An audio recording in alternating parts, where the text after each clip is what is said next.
Are you ready? Can't crush us. It don't really get no better than this. The podcast that you're looking for if you're really heavy into wrestling. Hosted by the Mark. Energy that's so amazing. Gotta keep it entertaining. Rep the Can Crusher Nation. Yeah, you know what's going down in the ring. Lights out when you hit a ding ding. Knock 'em out like boom, bada bing. Hold it down, you can crown me the king. Got a shout out to the Miz and Duke the Dumpster. We choke slamming everybody. Power driving, hit 'em with a face buster. Yeah, this the show you need and it ain't no need for waiting. Mark, hold it down for the Can Crusher Nation. All about wrestling and keep it entertaining. Can Crushers Wrestling Podcast. Time to break 'em, let's go.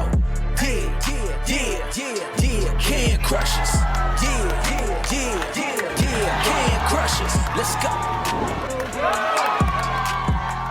Hey everybody, this is Gilbert, WWF's longest reigning light heavyweight champion. And you're listening to Can Crushers Podcast, the best guys there are out there.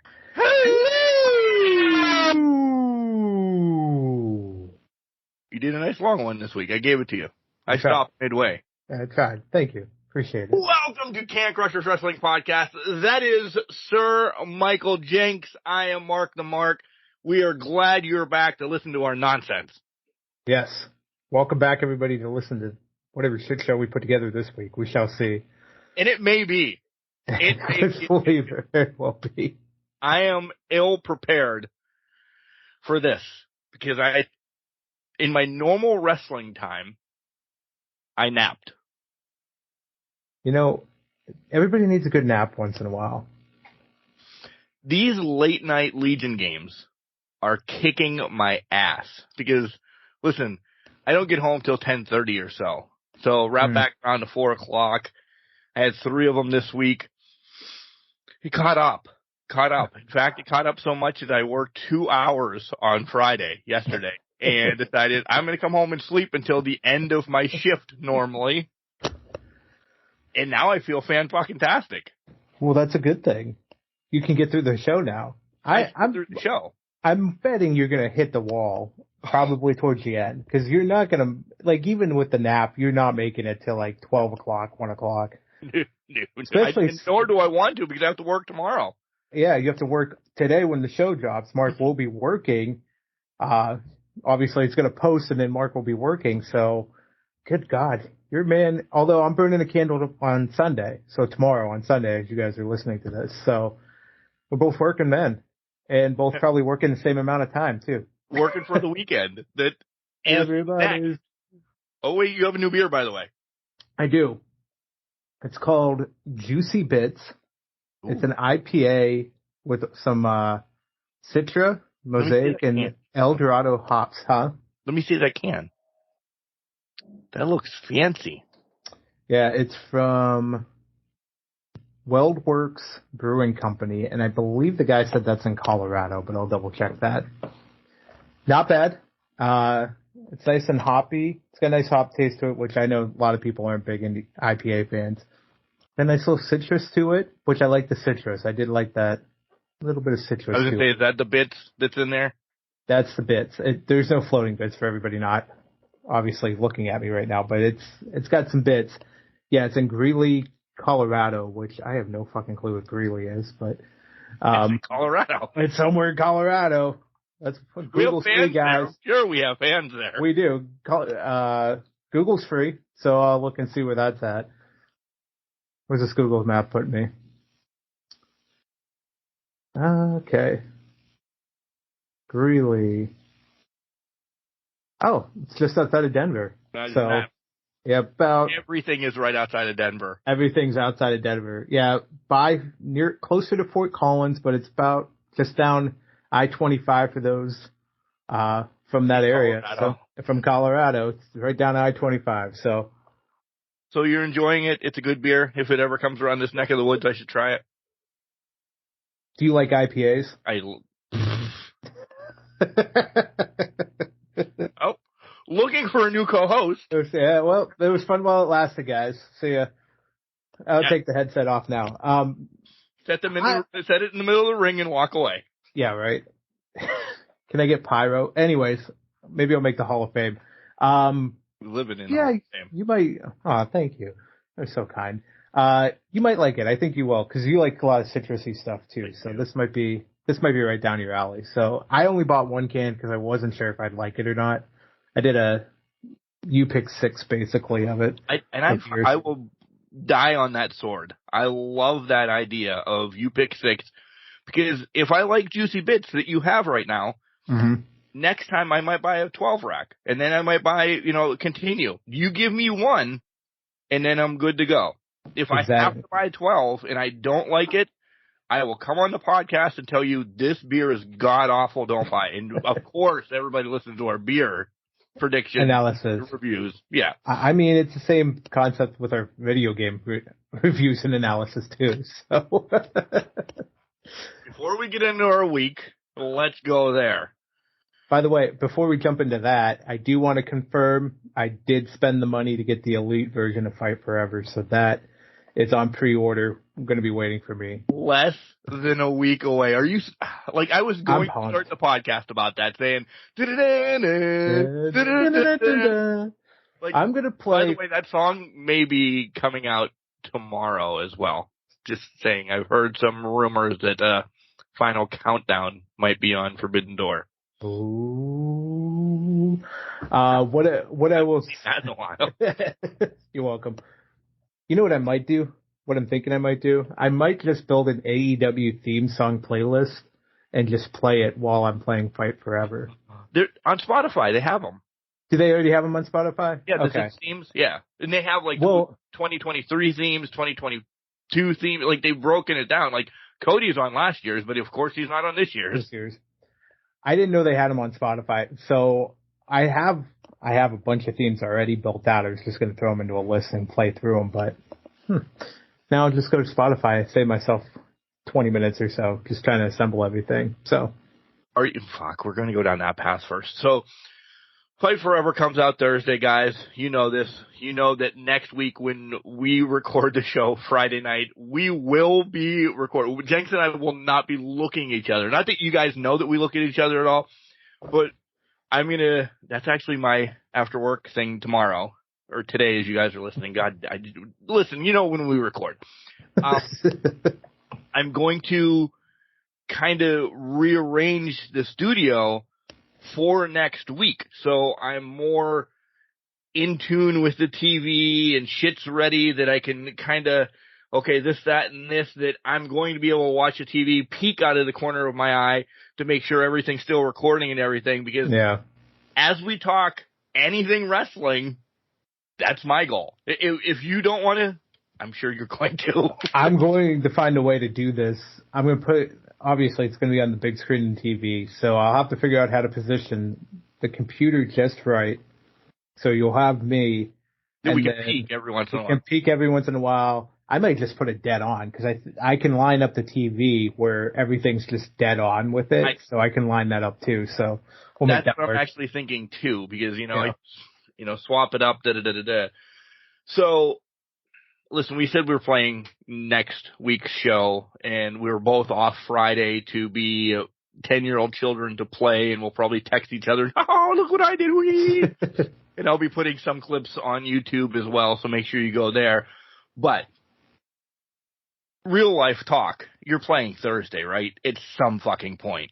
Oh, at some fucking point, yeah. So I'm hoping, I still work Thursday, so I'm going to have to find the delicate line of working Thursday and actually going to visit my girlfriend still, because that was the plan still for Thursday night, was go down there. So probably take lunch, play a little bit, and then be like, I should have taken the rest of the fucking day off, and then regret decisions until I'm out of work, and then I can go figure that out.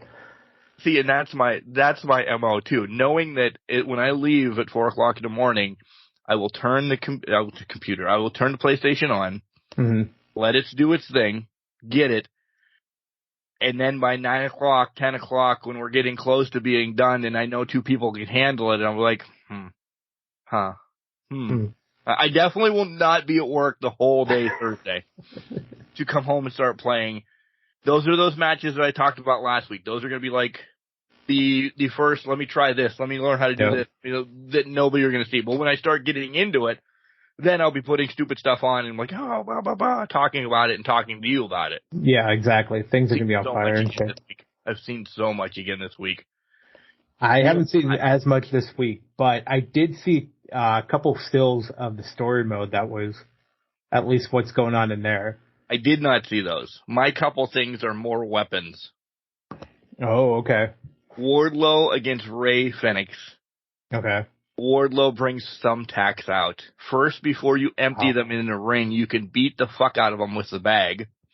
Oh, I didn't know that. You empty them in the ring, and as soon as Wardlow back suplexed or some suplex, Ray onto it, his back looked like shrapnel. Just unbelievable again. So, and Wardlow looks really good. He's got his ponytail. So.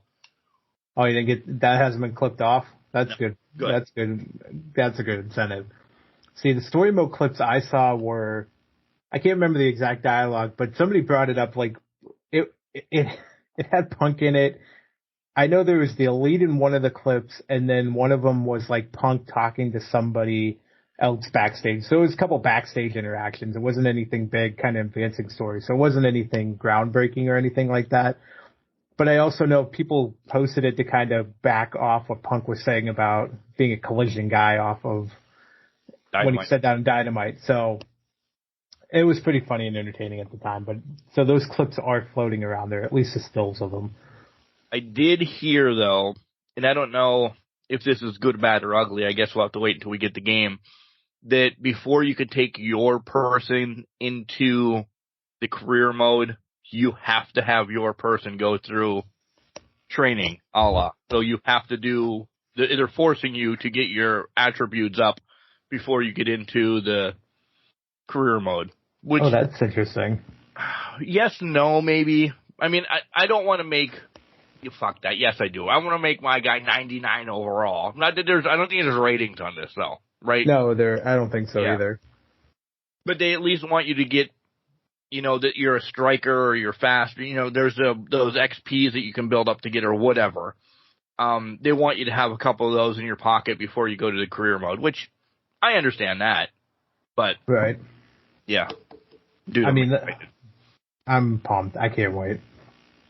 So wait, now, are you going to create somebody or are you going to go straight play first? Probably play first and then play first. Yeah. Yeah.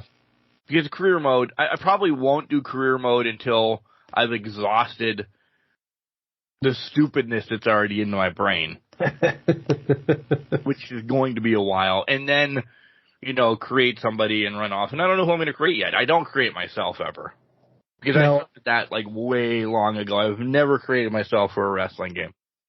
I used to back when I was younger, but then as I got older, I'm like, nah, you know what? I just want to my goal is to make the most ridiculous fucking thing to play as in the games. So I'll figure out something. Like in 22, I created this guy, called him the Funk. He had a Elvis suit that he walked out to the ring in. He was just dreadlocks. They're multicolored. They change every week.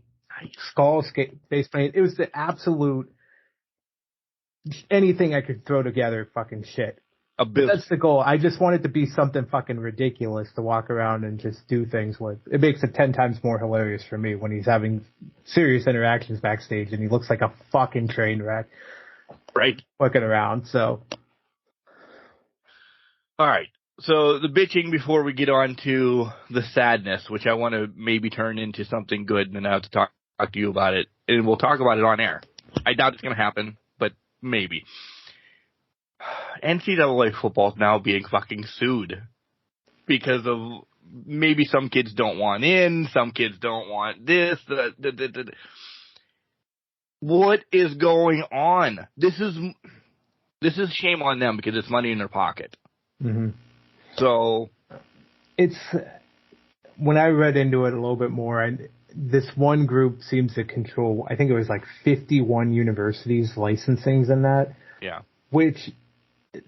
You knew it was going to happen. Making money out of it too, though. They might not be. Or they're thinking they need to get more out of it because they didn't go through them for the deal. When I read into it, I guess the company thought, and I can't remember the company's name. It's like LMJ or something like that. But the company told EA to negotiate any licensing terms through them for these schools, and apparently EA found another avenue to negotiate these terms and didn't go through them. So obviously this company is very hurt by this and thinking they're losing money on this deal, which it is what it is. So now they're going to sue EA to try to recoup whatever damages they think. So here's what's it's going to end up settling, because this is too big of a monster not to move forward with it. Right. But then, to your point, in that article and more that I looked into, the Players Association's telling kids don't sign it because they're only offering like $500 to most of the kids that are going into just play it for their naming rights. So it's like, we know you're going to make millions on this. So where's the more substantial cut of it for them is kind of, I think, what it's boiling down to. My thoughts on that, though, listen, yes, they are going to make millions. There's 100 and how many NCAA teams? 120 to 130, roughly. Yeah, somewhere in between there. You cannot, and being a businessman, give each kid $1 million. Mm-mm. This is just, again, you don't have to pay me to put me in fucking Acrisure Stadium. Contact me. I wanted to sit in the crowd. That's all you have to do for me. You don't have to pay me. It's still money in your pocket, kids. I understand, yes, they're a conglomerate business, EA Sports, but they're offering you something. Yeah. They don't, and no disrespect, they don't have to offer a second string O lineman anything. They can call him Mark Martinez or Mike Jenks or Dan Mucci or what. They can make these farce names up. Yeah. And then you don't get into the game, and then you have no money in your pockets. I completely understand you want more. They just can't. They cannot give everybody $1 million if that's what they're going to try to push for, or whatever the amount is. $1 million's far off. Should it be more than 500? Probably. It should be more than 500. I don't think it should be more than, at best, 5,000 a kid. If you're going to go high end, at best 5,000 a kid. And that's looking. I mean, they were at one point thinking of doing tiers. So the top tier schools, like your Oregons, your Alabamas, your Penn States, they're getting higher rates because those are marquee 5-star schools. Yeah, everybody doesn't play with Western Kentucky. Let's just throw that out there. Yeah, and that's exactly it. Then you'll have your medium tier, and then you'll have your lower tier, which would get to 500. So I ballpark, because I know there's usually around 80 to 90 kids on a football team. I said 90.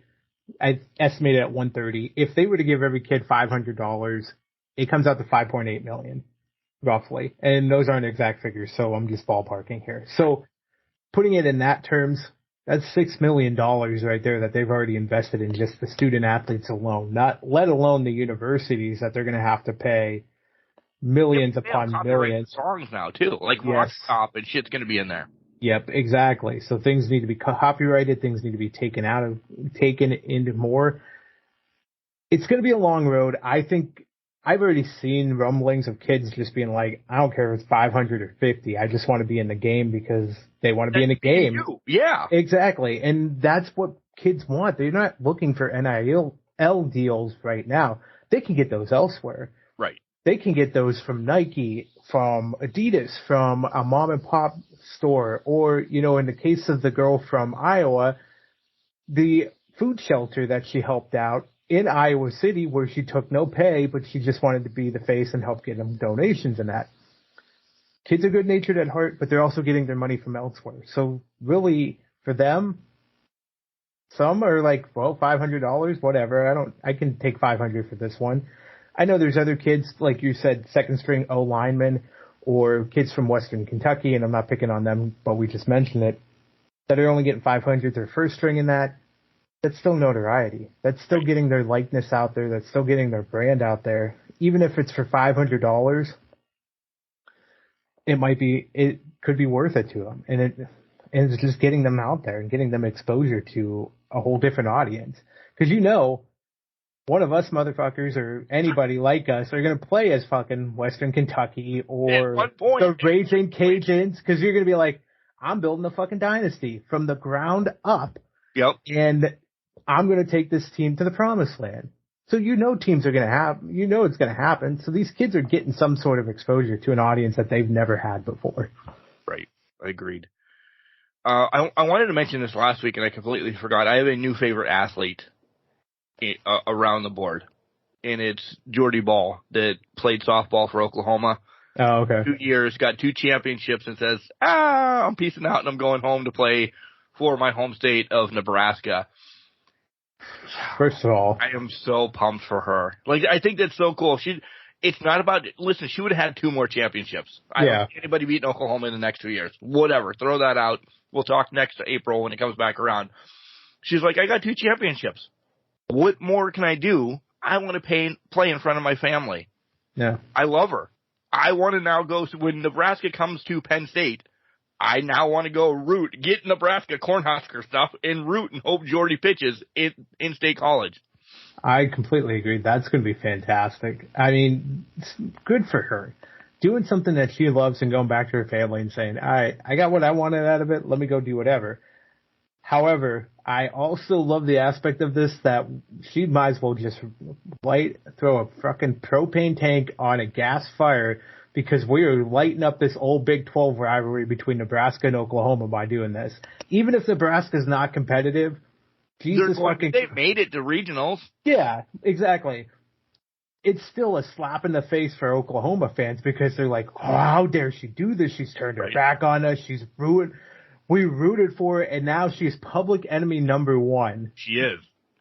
But it's fantastic, and I hope they cross paths with Oklahoma next year. I hope somehow. I hope so too, and it just turns out that she just fucking shuts him out or something. Yeah. She's the reason why they don't move on. Move on. She's going to be the roadblock why they don't move on. I was so pumped when I saw that. And she probably had it prior, but she's already like pointing to her tattoo of the state of Nebraska. By the way, that's a new thing. Like, I do tattoos. Yeah. I didn't know that. Would you get a state tattoo of Pennsylvania? I don't know. My answer is no. I don't know. I would say I don't have tattoos, guys, but even though I already kind of do, it says IWC. But okay. But to that point, though, my thought would be: would you put something in the state? So, say you're a fan of Big N. Now you could put a Big N, or if you're a Penn State fan, you could put Penn State, the logo, the Nittany line in the middle of the state. If you're a Pitt fan, you put the Pitt logo in the middle of the state. I think that would be cool, because I saw this concept on TikTok, and again, I don't have tattoos, but it was fantastic. Somebody did hexagons, and I think we talked about this. They took it to different tattoo artists and had them fill it in with whatever style they wanted to. So now what happens? This is a great idea. Oh, wait, we didn't, but okay. So their leg now has all these hexagons around it, and those tattoo artists get one hexagon to color it and decorate it any way they want with their style, anything. So now they're walking advertisement for all of these tattoo shops, but it's also a different design to kind of keep it special. So in my mind, I would never do this, but if somebody wanted to, America across your chest, or at least states on your arm, make it work, and then just have something from that state or something that you love that you could take away from that state if you ever go, color it in, figure it out, or something like that, and make it work. But Alaska would just be white. Just be white. There's little bit of fucking tree right in the middle of it. Right. Moose antlers. Moose antlers. Yeah, there you go. Moose antlers in the middle of fucking Nebraska. I don't know how or Alaska. I don't know how the hell you draw in Hawaii, since it's a bunch of little ass islands, but make it work. But it's the concept around it that works. It is. It is. That was fun. How was your week? What'd you do? Besides working, nothing. Let me see. Something happened. No, nothing happened. Yeah, it's just been work. Nothing. Getting through the week. Looking forward to the weekend. Decided this week was kind of a rest and relaxation week. Ran rampant the past couple weeks, so Sunday I completely just zoned out. Shut down. Yeah, and Monday, kind of basically the same thing. So any night that I was home and I had a free night, I shut it off, shut everything around me off, and said, responsibilities be damned this week. I just need the break. So that's been kind of my week of just rest and relaxation. How about you? Like I said, had baseball games, this, that, and the other. A normal week, essentially. My shutdown next is next Thursday to after the 4th of July for me. Yeah. Like literally nothing. So I'm excited for that. Took today a little bit to peace out. So yeah, and nothing. But I do want to talk about, I want to drive to Cincinnati next weekend. I'm so jealous of Ethan. Why? What's he going? As of recording last week, he was at Taylor Swift, and he sent us everything from Pittsburgh. And I've never regretted not spending $600 for a ticket. Go back to 6 months ago, and we're like, who the fuck is going to spend $600 for a ticket? This kid. And this kid has the greatest memories. And I've seen so much on TikTok this week. Of course, because of location, it all brings me everything Taylor Swift. And there's friends that I didn't know were going, this, that, and they're just showing everything. And then some younger girls that I know that are like in Ethan's grade didn't get tickets, but they went outside of Acrisure Stadium, and they said that was the greatest moment of their life. Then I've heard stories about people driving to Pittsburgh from fucking Guam, and they, halfway through the concert, they still pay $250, but they still get some of the greatest moments of their life. She's in Minnesota tonight and tomorrow, or yesterday and today, or whatever. Then she's in Cincinnati. Cincinnati's only 6 hours away. Is it possible that the family and I get in the family truckster and go to Cincinnati? I'd be skipping Money in the Bank Live, okay? I'd be skipping that, so that would have to be pushed back some point in the week, which I'm excited for, and we'll get to that. But is it possible to get everybody in the family truckster, drive to Cincinnati? If we don't get tickets, we sit outside of, I don't know what it's called, but to me it's Riverfront Stadium, and listen and enjoy everything. I don't live my life with regrets. This one is just on a hinge, though. It's just like, this son of a bitchin' kid. Because he came home the next day and he sounded like Darth Vader, looked like death, but him describing everything that went on, and just, it's a memory, and I lived through his memory, and I'm so jealous. I am jealous by heart. I will throw that out there. I'm very jealous by heart. This one, I was just like, and I looked right at Cal, and I said, we should have pulled it. We should have pulled it and went to, even though we wouldn't have sat with them, because you don't sit with mom and dad. He's too close to that. I would have sat in the last row. I know somebody that had last row seats, and she said she had a blast. I'm jealous. She looks like she puts on a phenomenal concert just from the clips I saw. And I'll buy that. Yeah, I would be jealous too. Like, that's fucking one of those things that she's very talented. She's very, very good at what she does. Actually great at what she does. And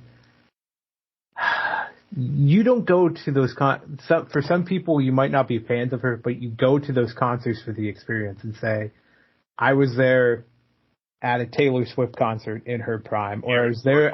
I was there in the Eras tour, which is probably going to be her biggest tour of her life. Let's say it now. It's getting on record to be the biggest tour ever. Yeah, and she's in cities multiple nights just to give the fans 2 opportunities to see her. It might be worth the trip, man.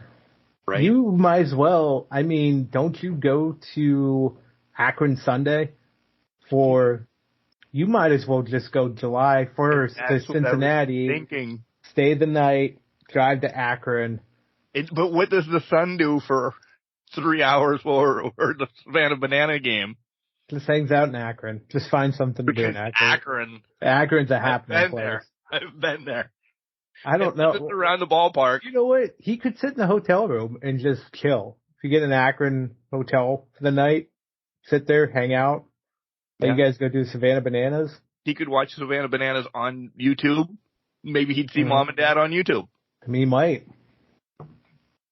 Mark tours Ohio next weekend, guys. I don't know. It's a possibility. It really is. And I would be like, I'm a child. I want to sing with everybody. I love singing. I'm probably the worst singer in America. But just to be singing Cruel Summer, Bad Blood, yeah. Do it. I have to start right now, though, making beads. So we'll have to shell out like $1,000 and we'll be a bead making factory in this household, giving them out to be the creeper parents. Every parking lot concert needs a creeper set of parents. That's all I'm saying. Without their kid. Without their kid. I've been there. I don't need to do it again. You two idiots go. So we have no attachments in Cincinnati. Here come a 46-year-old and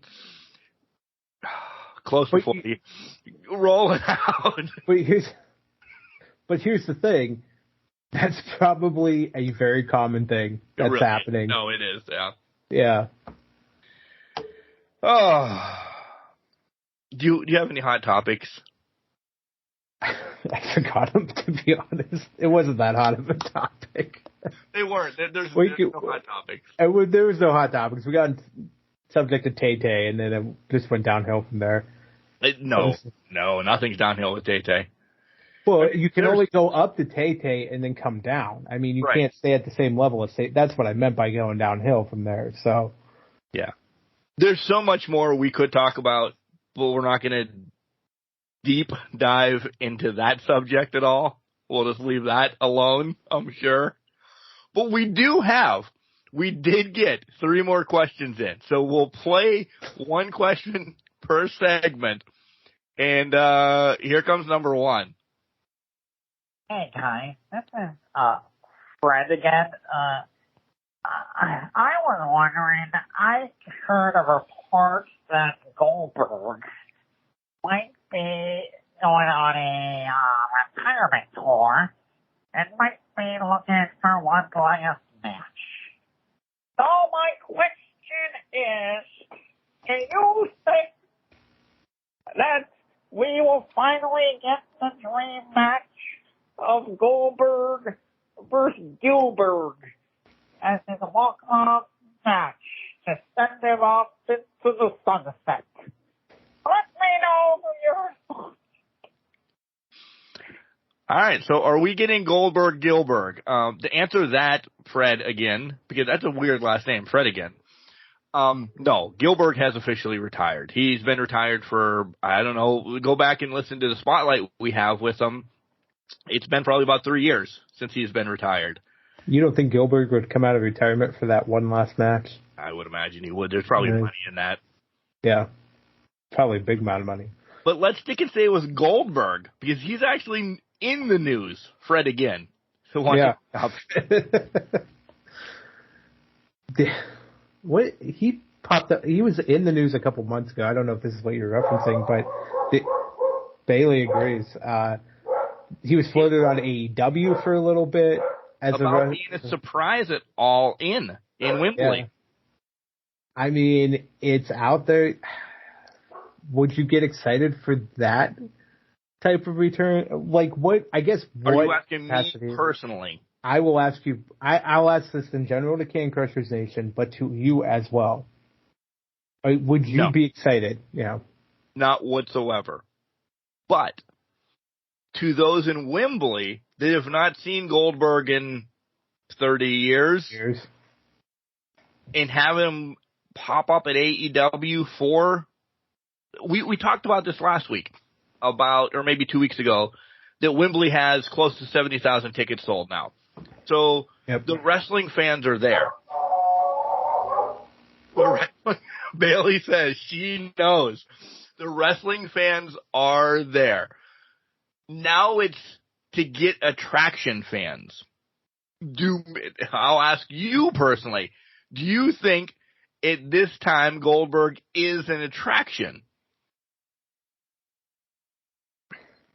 in the context of Wembley, and no, my dog's not getting hurt. There must be a puppy outside, and I'm assuming it's my sister. But her life, man. She is living her life. I'll be right back. I gotta go see something real quick. Okay. So I'm glad my dog is a very good alarm system, because Jesus Christ, my niece was trying to break into the house while we were recording. So my niece stopped by. Her puppies, they live down the street from me. Her mom and her boyfriend are on the sidewalk. Their puppies are outside.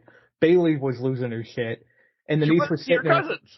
She wanted to see her cousin. She wanted to see her fur cousin. She wanted to see her human cousin. And my niece came in and I go, what's going on? I'm recording. She goes, oh, okay. Well, the dogs are here. My mom and John are here. I'm here. And I just want to say hi. Bye. And then she floated off into the sunset. I'm like, okay, that's fantastic. So thank you for that. It highlighted my night for sure. But God, I love my niece.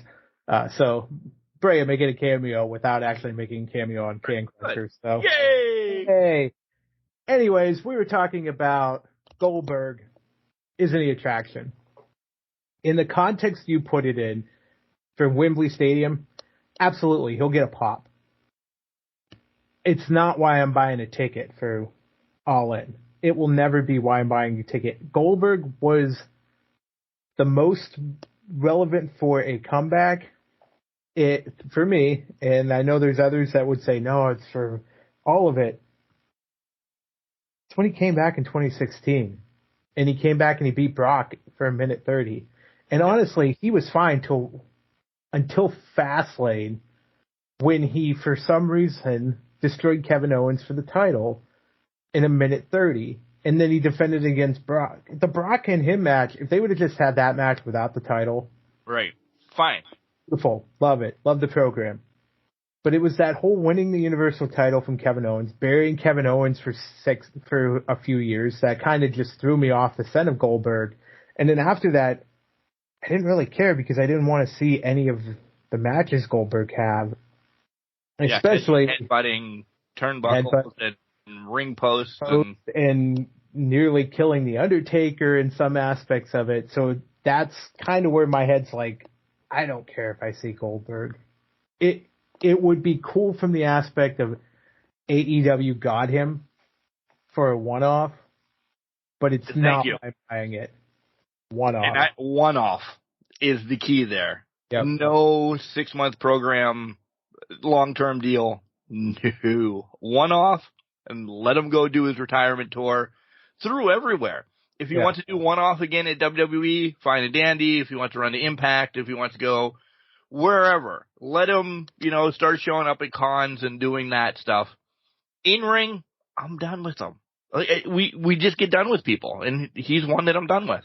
Yeah, it's a novelty act at this point for him to go back into the ring. I think part of the reason the AEW thing's floating around is because maybe WWE has said, we don't see any point for you to come back, so why would we bring you back? Right. There's just, especially with everything that's happened with The Undertaker and things of that nature and people getting injured, you just can't take that chance anymore. And you're just like, no, we have to draw the line. We can't have you back doing matches and that. So it's over. It's done with. So for him to try to, for Fred again, to try to put him in a match against Gilbert and destroy that national treasure like that, I'm very disappointed in Fred's question. Fred again. Thanks. Fred again. That was a terrible question again. Yes, it was. All right, let's dive into professional wrestling this week, and we'll start with WWE, then we'll trickle over to AEW and do our predictions for Forbidden Door. We're going to do it right this week. We're going to tell you about Collar and Elbow. And I'm going to stop telling you about Collar and Elbow pretty damn quick, Al Snow. But they do have hats, hoodies, tees, and all the cool stuff at Collar and Elbow that Al Snow and the Hooligans make. I don't know. Yeah, use our promo code. It's Can Crushers, all one word. Save you 10%. Jenks, where can people listen to us, though? I'm getting angry, like, literally. Listen, the check still clears and everything like that. Al, I'm joking. But, shit, the shirts are now about 6 months past due. I know. I was a busy man, apparently. So, You can listen to us on Google Podcasts, Spotify, Apple, wherever you get your podcasts to fill your ear holes with luxury, luscious voices coming through them. That's where you can find it. So go ahead, find us on any of those platforms. We put out 2 shows a week. Wednesday's a spotlight show. This past week we had Valos the Freak come on. Another nostalgia show. We talked a lot about Andre the Giant and our first encounters with him meeting Andre as a little guy, me seeing Andre. You know, the first time I saw Andre live was actually, I don't know what the fuck they call it anymore, the Civic Center. That's where I saw Andre the Giant in Erie. Oh, at the Erie Civic Center, now Erie Insurance Arena. Yep. I did not realize that was the case. Yeah. What year was that? 80s. You weren't here. How do you know? Andre walked out with Hercules Hernandez. Bobby Heenan was not on that card, but Andre came out with Hercules and stood in the corner. Hercules against Billy Jack Haynes. Was it the Heenan family at that point? It was. But Heenan, I don't know why Heenan wasn't there. I mean, it's Erie. I get it.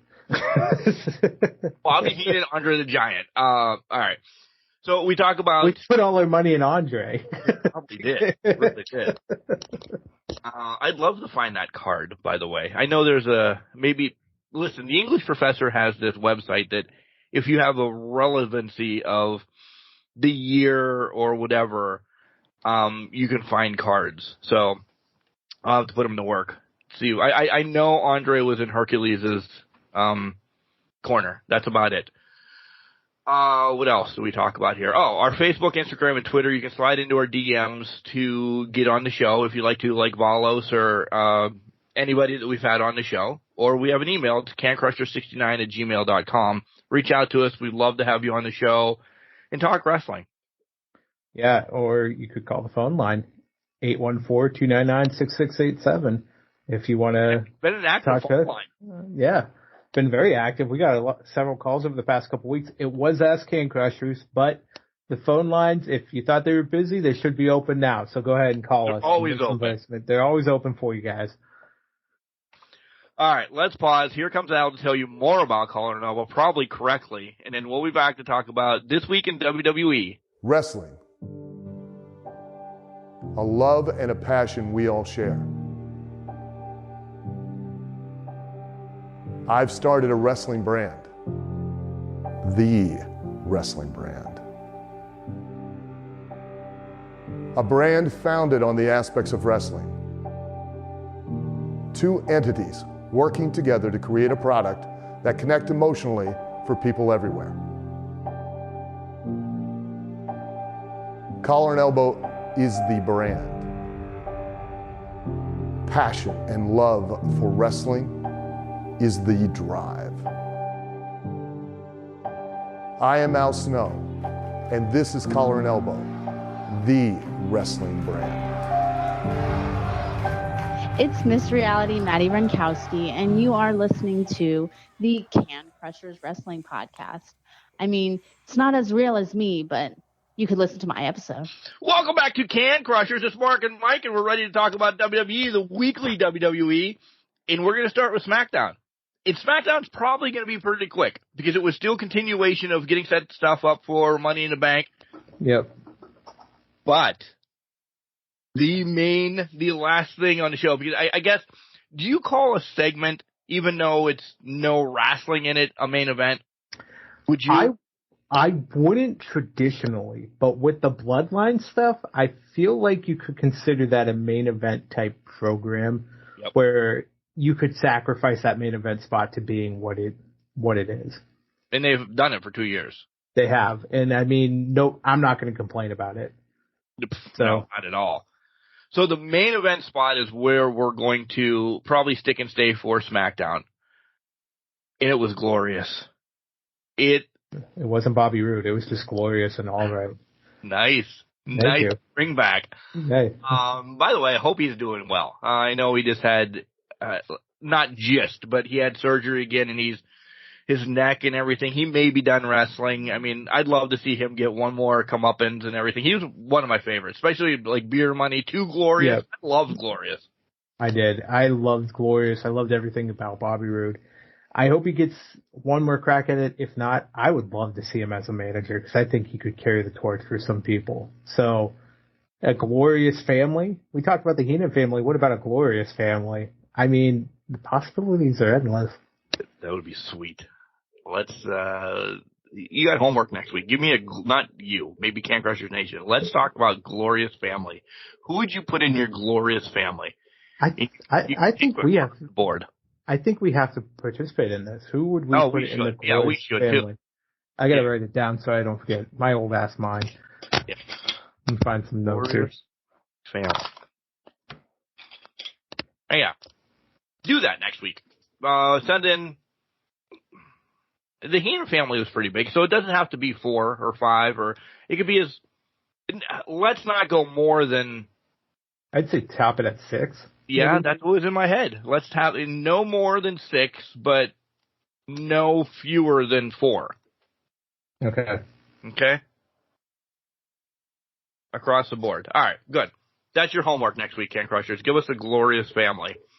And you can drop those off in the DMs or email them or call them in. Give us a call. Yeah. Call them all in. Fred, again, I'm looking at you. Yeah, we're looking at you. The main event part of SmackDown as we were on hook, line, and sinker, I really thought that they were going to leave Jimmy out on an island by himself. It felt that way, but it also, did you have the sense of like, come on, Jay, don't do this. Don't do this to Jimmy. Just be there for your brother. Be there for him. Don't do what Roman wants you to do. That's the beauty of it, man. They got us to think Jay was going to just turn on Jimmy and let him be on his own, let him just wallow in his own little self-island. Yeah, exactly. And then it didn't. And then the gun went off. Chest, the knocked super Roman kick down, chest, and then the double super kick. the kick that melted Roman like a stick of butter in a microwave. Oh my God. Imploded. Unreal. Solo confused by the whole thing. Heyman weaseling out of the ring. Not even shocked, but more of he just had to get out of there. Picture perfect. Through and through again. I do have one beef, though. What do you got? I don't like that we're carrying 3 fucking title belts around that are all one title now. Yeah, I thought that too. I was fucking sitting there like, why do we fucking still have the 2 titles? I thought we consolidated down to 1. Does Heyman just not want to lose them? I don't know I don't understand that. Is there going to be a power play in that? Like they're kept on screen for a reason. Yeah, something's happening here. Like they're setting it up for one of them can get moved away from Roman, and the other one. What do we do with them? Yeah, you already created something else for Raw. So what are we going to do with this lone title that's just hanging out here in the abyss? Maybe Jay just sits there and says, "I want the Universal title." And that's because that's the one that Roman's had the longest, so he would fucking take that out. That was my next question to you. What title do you think means the most to Roman right now? It has to be the Universal, and as weird as that sounds probably to everybody around there, because everybody's hated the Universal probably since the inception, that's his first title. That was his title that began this 1,000-day reign of Roman Reigns. Thousands. It could be thousands and thousands by the time it's over. But that's the one that started the 1,000-day reign, so that has to carry the most sentimental value for Roman Reigns in the bloodline right now. That has to be the centerpiece of the whole family collection, if you will. I like that, yeah. The family jewel collection, that's the centerpiece of it all. So that was SmackDown, essentially. No hate on anything else. It just, there was a lot built around the bloodline again. There's a lot of segments around the bloodline. Is Jimmy going to come out? There's a lot of backstage talking and everything. The matches were the matches. Yeah, Pretty Deadly's going to challenge for the tag titles, which I'm going to throw this out there. Would not be surprised if they stole it in some form or fashion. I read, this was going to be a spoiler for next week, but I'll give it away. there's going to be some funky way that the tag team titles are split, because they're going to split them. Okay. I was wondering what they were going to do with them, or if they were going to introduce a new belt, which I was praying for a new belt because I can't stand the fucking belt that's there now. But if they're Do you going like to these ones better than the copper ones, though? The copper ones were fucking putrid. Well, the copper ones were absolutely putrid. I hate the design on these ones, though. I've never understood the Spartan Trojan helmet thing going on there. I just wanted the simplistic world tag titles like they were for the longest time. Even the WWE tag titles, yeah. Square ones. They're not exactly square. Yeah, square, but they're close to square. The one that Edge, Christian, the Hardys, and Dudleys fought over. Even the ones that they introduced for SmackDown in 2002, the WWE tag titles, I don't hate. Yeah. I like them a lot. So the fact that they moved these Trojan helmets has always pissed me off. But yeah, the copper ones were absolute trash. They look like pennies on fucking belt straps. Well, that's what Vince thinks of the tag team. Well, I completely agree. He treated them as such, so why wouldn't they be looking like pennies? I get it. One more thing before you go off SmackDown. We should acknowledge it. The tease between Bianca and Charlotte. We're starting here. So we're starting. When does this happen? When does this come to a boil? I'm going to hate this. But here it comes. Charlotte's going to win the title, and we're playing this game at SummerSlam. We've already written off Asuka again. At the expense of Charlotte. Of Charlotte. Fucking irritating. But I like that you brought this up. WWE's worried. They can turn the Street Profits horrible, and they can be horrible human beings. And I might like them then. They have a problem with Bianca Belair. They have the John Cena problem with Bianca Belair. What she means to the WWE Universe and all the littles out there that are just following her. They recognize that problem. And they're like, oh shit. Can they do this now? Because she's on that level. She is, I don't want to say she was where Sasha was in her prime yet, but she's pretty damn close to where Sasha was in her prime while with the WWE. I'll put it that way. Sasha's now, I think, excelled in Monet-wise. But Bianca, on that face level, charities, little girls, oof, that could be a lot of money. You're going to get a lot of weirdo money like me and you then buying Bianca Belair stuff because I want to see her bad. I want to see what nasty bitch lovingly can do bad. Right. You bring up an interesting point.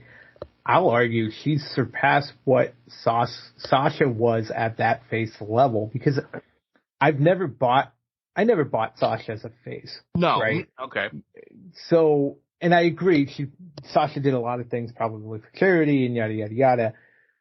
But Bianca, you're right, has ascended to that Cena level of shit. If anything, children.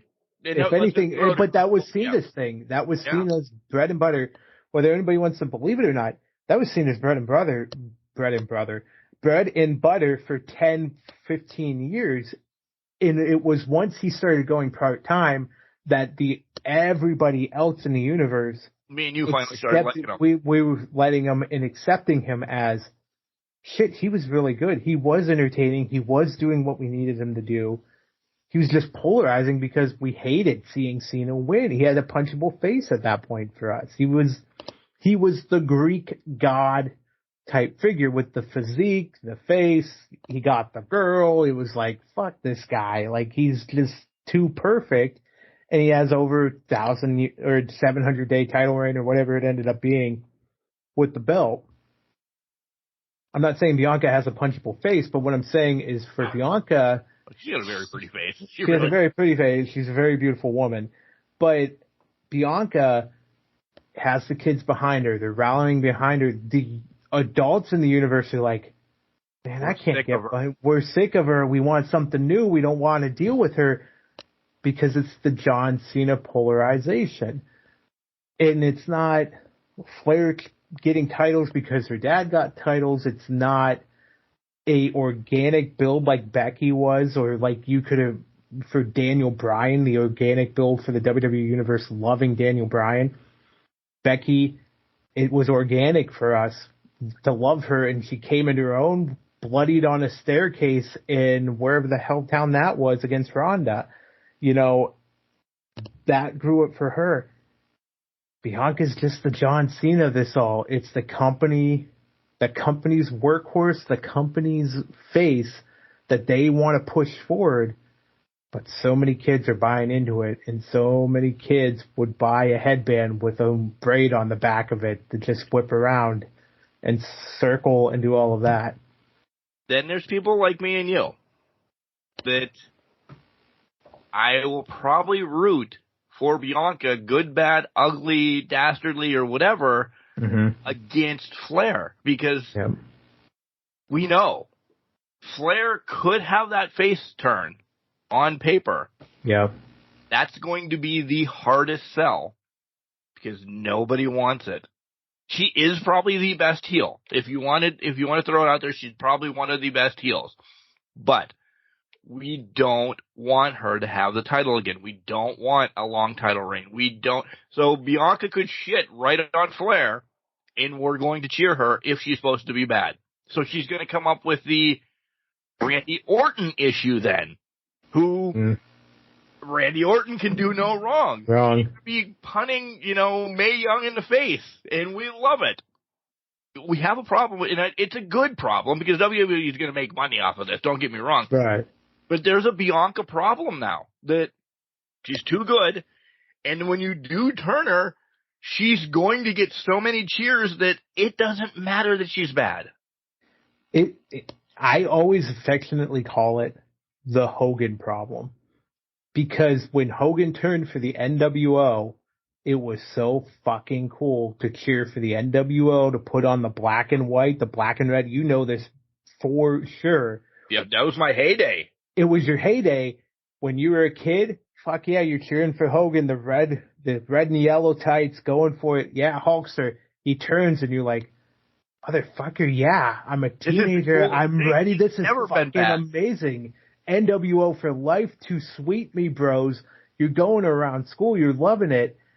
It's the Hogan effect. So when she gets to that point, now I'm not saying Bianca's going to wait 12 years and then turn, but when Bianca turns finally, if she does, because they never turned Cena, it's going to be so satisfying for so many people that it's like, oh, fuck, we got to be cool. We're going to be cool. This is going to be fantastic.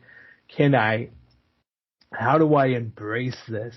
How do I really internalize this for Bianca? It's going to be fascinating to see how this plays out. But they could, just because of so much, like John Cena, you do so much for the community, they can't turn you. There's no way to turn you. They can joke about it. They can stand in the reel and go, were you expecting a little heel turn like Cena's done in the past? Or maybe Alexa will come back in 10 years and put her through the Firefly Funhouse and they walk out in NWO black and white. The possibilities are there.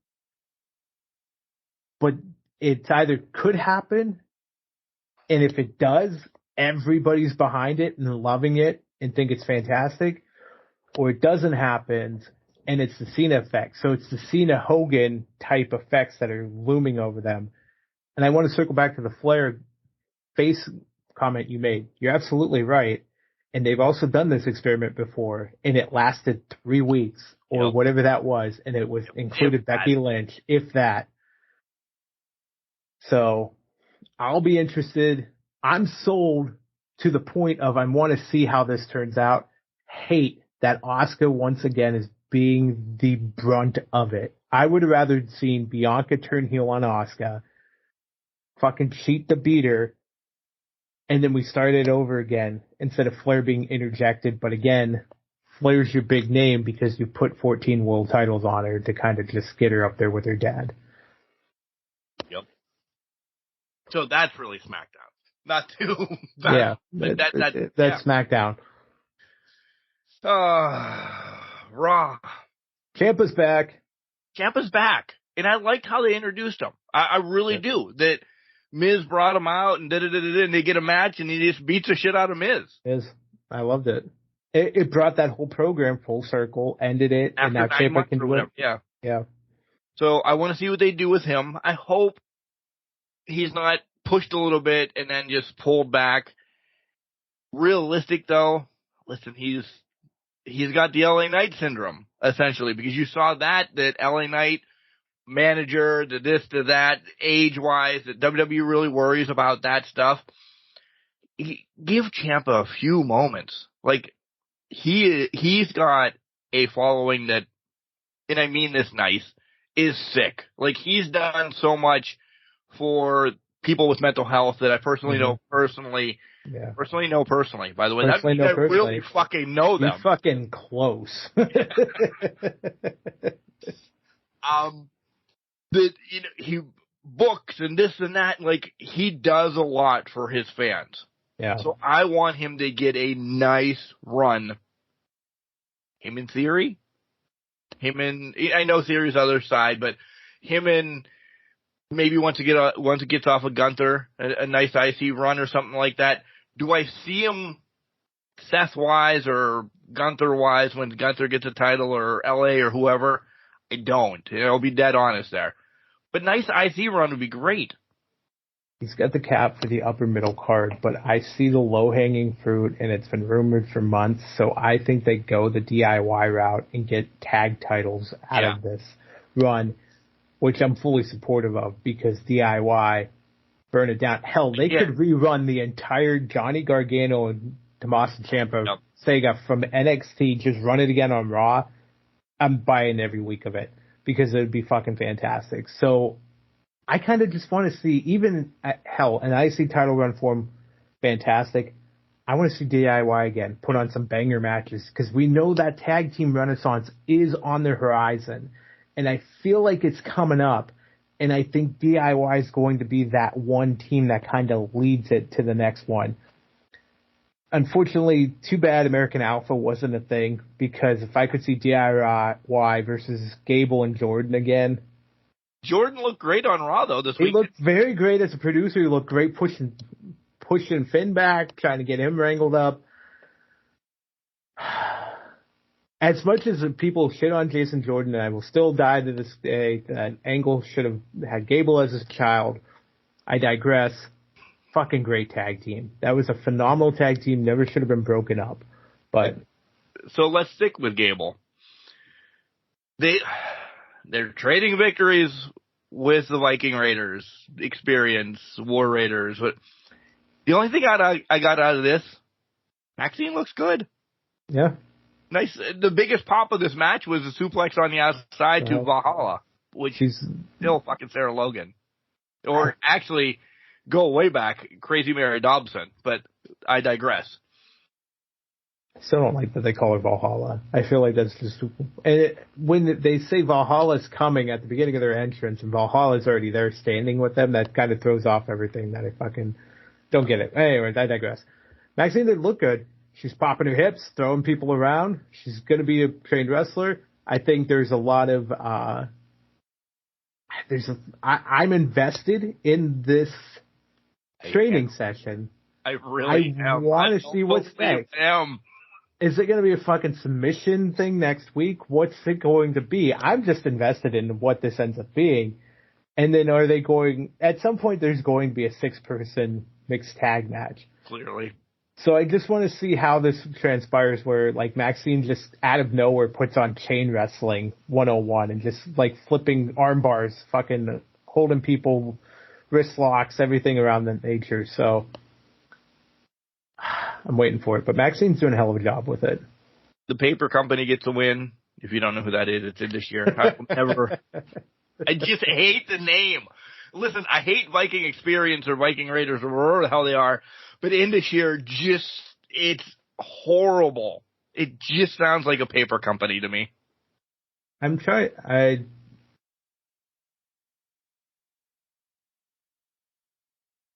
What are you looking up? I was looking up what Indishira means, and apparently Indian tigers. Oh, Okay. Okay, I guess that makes sense. Sure.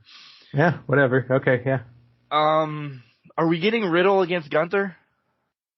It seems like that, doesn't it? That seems like probably at Money in the Bank. They just haven't announced it yet, which cool win for Gunther, because I don't think Riddle's winning the title. If Riddle wins the title at Money in the Bank, I might be really upset. I will be really upset.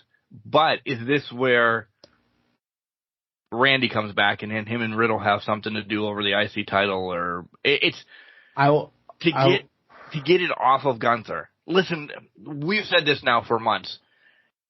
The IC title can't do any more for Gunther. Gunther's doing more for the IC title. Like, he needs to be against that, against bigger people now. And I mean, if he gets that opportunity, SummerSlam's right around the corner. So he drops the IC title. He's going for it all. It just doesn't seem they've built Riddle up enough to be a force to take it, because Gunther has caught him at every turn over the past 3-6 weeks, however long this has been. Gunther's been catching him at every turn. There's just been nothing for Riddle to kind of step off and show that he's really on that level. Right.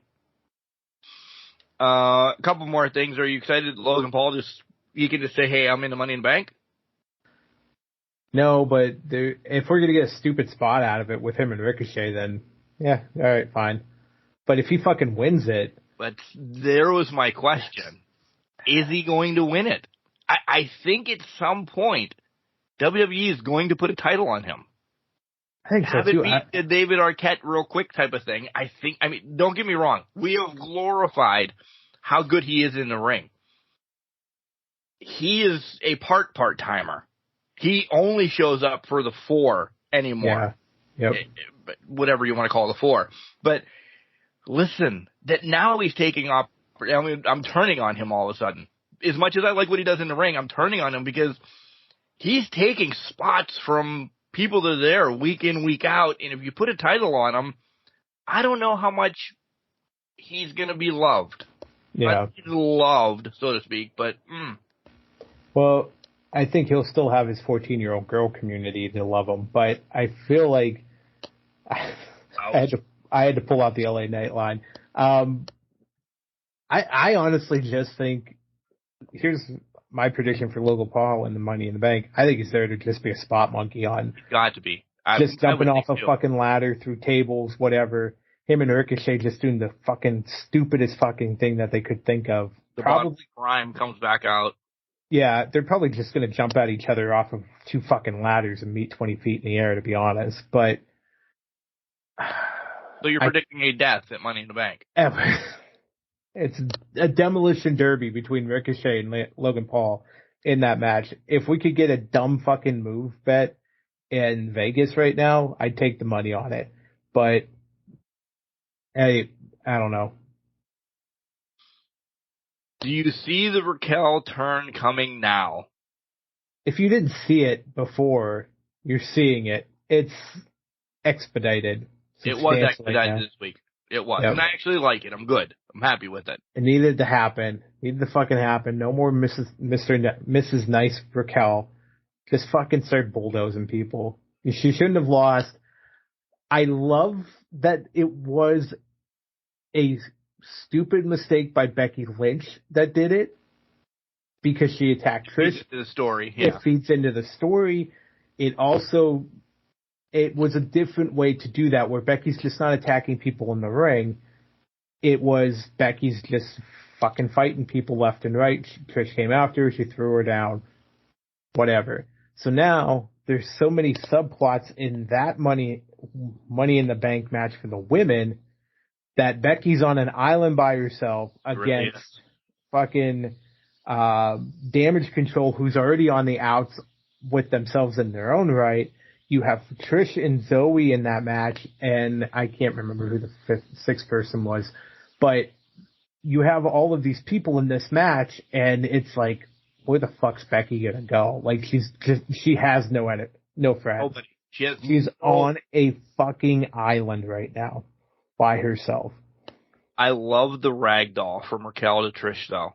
Yeah. That was perfect. Like, it wasn't the turn yet, but that was force-fed down everybody, saying, if you love Raquel as a good girl, you're probably going to love her as a bad girl.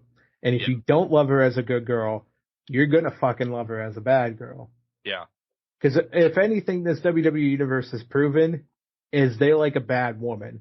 Yeah. Because you've got half of them frothing. Trying that again. Exactly. Half of them froth at the mouth whenever Ripley's music plays. Yep. Like, she could breathe in her general direction, people are losing their shit. But Ripley is that good at her character that everybody else is like, holy fuck, this is amazing. She does great work in it. She just has to look at fucking people and they're intimidated and they pee their pants. Doesn't matter. Ripley's on that level. Raquel gets on that level. You have two bad bitches running around, in the nicest of terms, obviously, but two bad bitches running around destroying people. Yeah, give me it. And the preview before that with Ripley and Raquel. Sign me the fuck up. Let's go.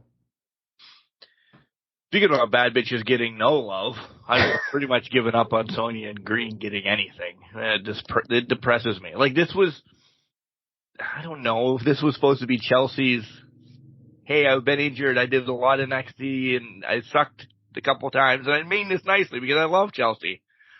I just don't like, she can't get out of this from here on out. Like, she is enhancement talent. Yeah. For now, maybe there's a chance. But honestly, where she's sitting now, and I don't mean to put Sonya in the same box, but they're just fodder for the tag teams right now to strengthen their numbers and that. Separate them. Maybe Chelsea can get more out of it, but she has to get away from the Karen character too, because that's too comical to be taken seriously. There's a point where you can... Not really Chelsea. No.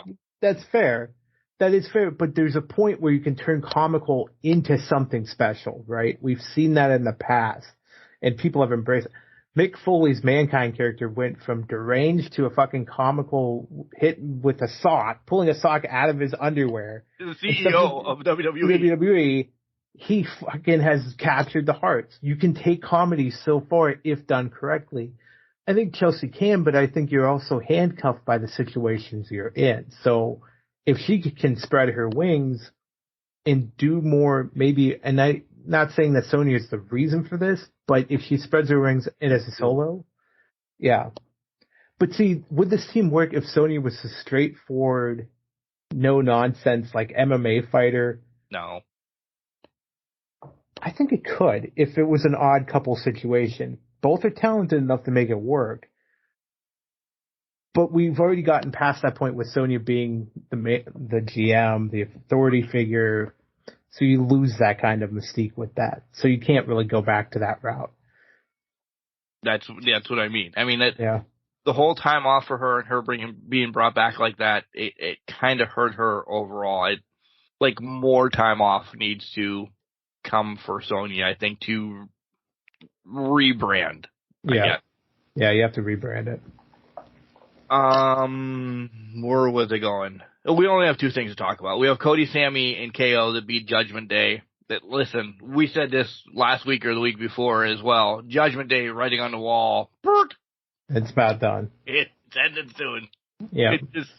It's only a matter of time. Cody, Sammy, and KO aren't great opponents. They're the main fucking thing on Raw besides the next thing we're going to talk about. But good Lord, they can't get a win. And not that I want them to win, but it's just, there's so much things going on with Judgment Day good that they don't need to be together.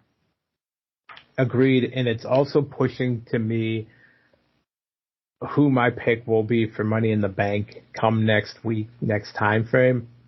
It's pushing it closer to that because in one way or another, that is going to be the cause of some things to fall apart. So if you're brilliant, which I know our audience is, you're picking up on what I'm throwing down here. There's too much here happening.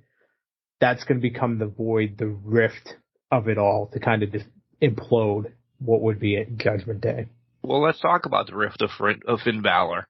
Yeah. That's exactly, I mean, we're hinting around to it that. Yeah. I love what him and Seth are doing now. Like, we're winding 7 years, and we said maybe we thought this was going to be for the title, the build-up for the title. I'm glad it wasn't for the build-up to the title. Yeah. Because the build-up to Money in the Bank and the matches they're going to have, they gave them more time to spread their wings and recap more stuff with us. I love this right now. I do too. And I think it's giving it's showcasing Finn in a lot better light. He's decimating Seth. He's taking it out on Seth. He's finally becoming the sadistic, nasty side that's finally coming out, which we thought could have worked in Judgment Day. God, if he would have gave this 8 months ago, I would have believed the Hell in the Cell match between him and Edge more. I would have loved it more. Yep. But now we're only getting it just because of the title thing. It's picture perfect. It's great. I think it's too little too late for Judgment Day standards to save the group. Obviously, we're saying they're going to break up anyways. But I think he falls short. And when Finn's at his most sadistic or most ferocious and he falls short, you'll lose a little bit of respect for Finn in the group, right? And you start looking at him sideways. They've already alluded to there's a thing between Priest and Finn that's already lying here. So that could exacerbate still an underlying story that's left out there too. Yeah. Of Finn and somebody. Yeah, go for it. I think maybe returns. Yeah. Because, are we good on WWE? Yeah, go for it. Okay, because we have another question called in, but it leads to where I'm going. Oh, nice tie-in. My name is Maximus, and I was wondering, I was seeing some reports in the newspaper the other day, and it sounds like Edge is looking at his mortality of his wrestling career, and perhaps looking at a future retirement match. So I was wondering who you guys thought would be the perfect opponent for him to end his career with. Look forward to hearing your thoughts. Good day. Mortality at Maximus. Interesting choice of words. Right. But this is why I kind of saved the Judgment Day to talk about last. And Finn. I don't think him and Edge's feud essentially is over. And Edge did announce last year, I believe, what were they, Toronto, Montreal, whatever, that his last match he wants there, I think there's a pay-per-view coming up that's going to end up in Toronto. There. We can extend this, and it is to maybe break this whole Judgment Day thing and end it. The beginning of Judgment Day of Edge to who is essentially supposed to be the leader now, and it just shits the bed because you can have then people picking sides or not even around Dom, Punishment, or Priest, whatever you want to call him, because Ripley's doing her own thing. Kind of pick sides. My prediction, Maximus, I think it's, because Christian's busy, I think it's Finn is going to be his retirement match.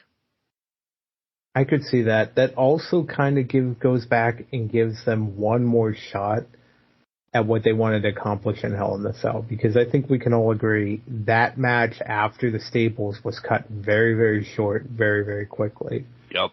And I think there's a lot more of a story that they wanted to tell in that Hell in the Cell match that I think leaves a bad taste in both of their mouths. So they want to kind of rectify that in some form or fashion. I could see that because there's really nobody else in WWE right now I could see retiring Edge or being that final match for Edge. Outside of that, unless... They've got a built-in story at least. I mean, you could put him against Braun Strowman when he comes back, and that's a year, essentially, but I'm just saying, like... To that point, we've never really gotten that thing with Priest. And that would be a hell of a way to retire, is if Damian, and that'd be a hell of a kick in the pants for Damian. Especially if he wins Money in the Bank. Yeah. He gets to retire a legend in his hometown. That's fucking, you might as well strap a rocket up his ass. You don't need a map to find that one. Yeah. And that's it.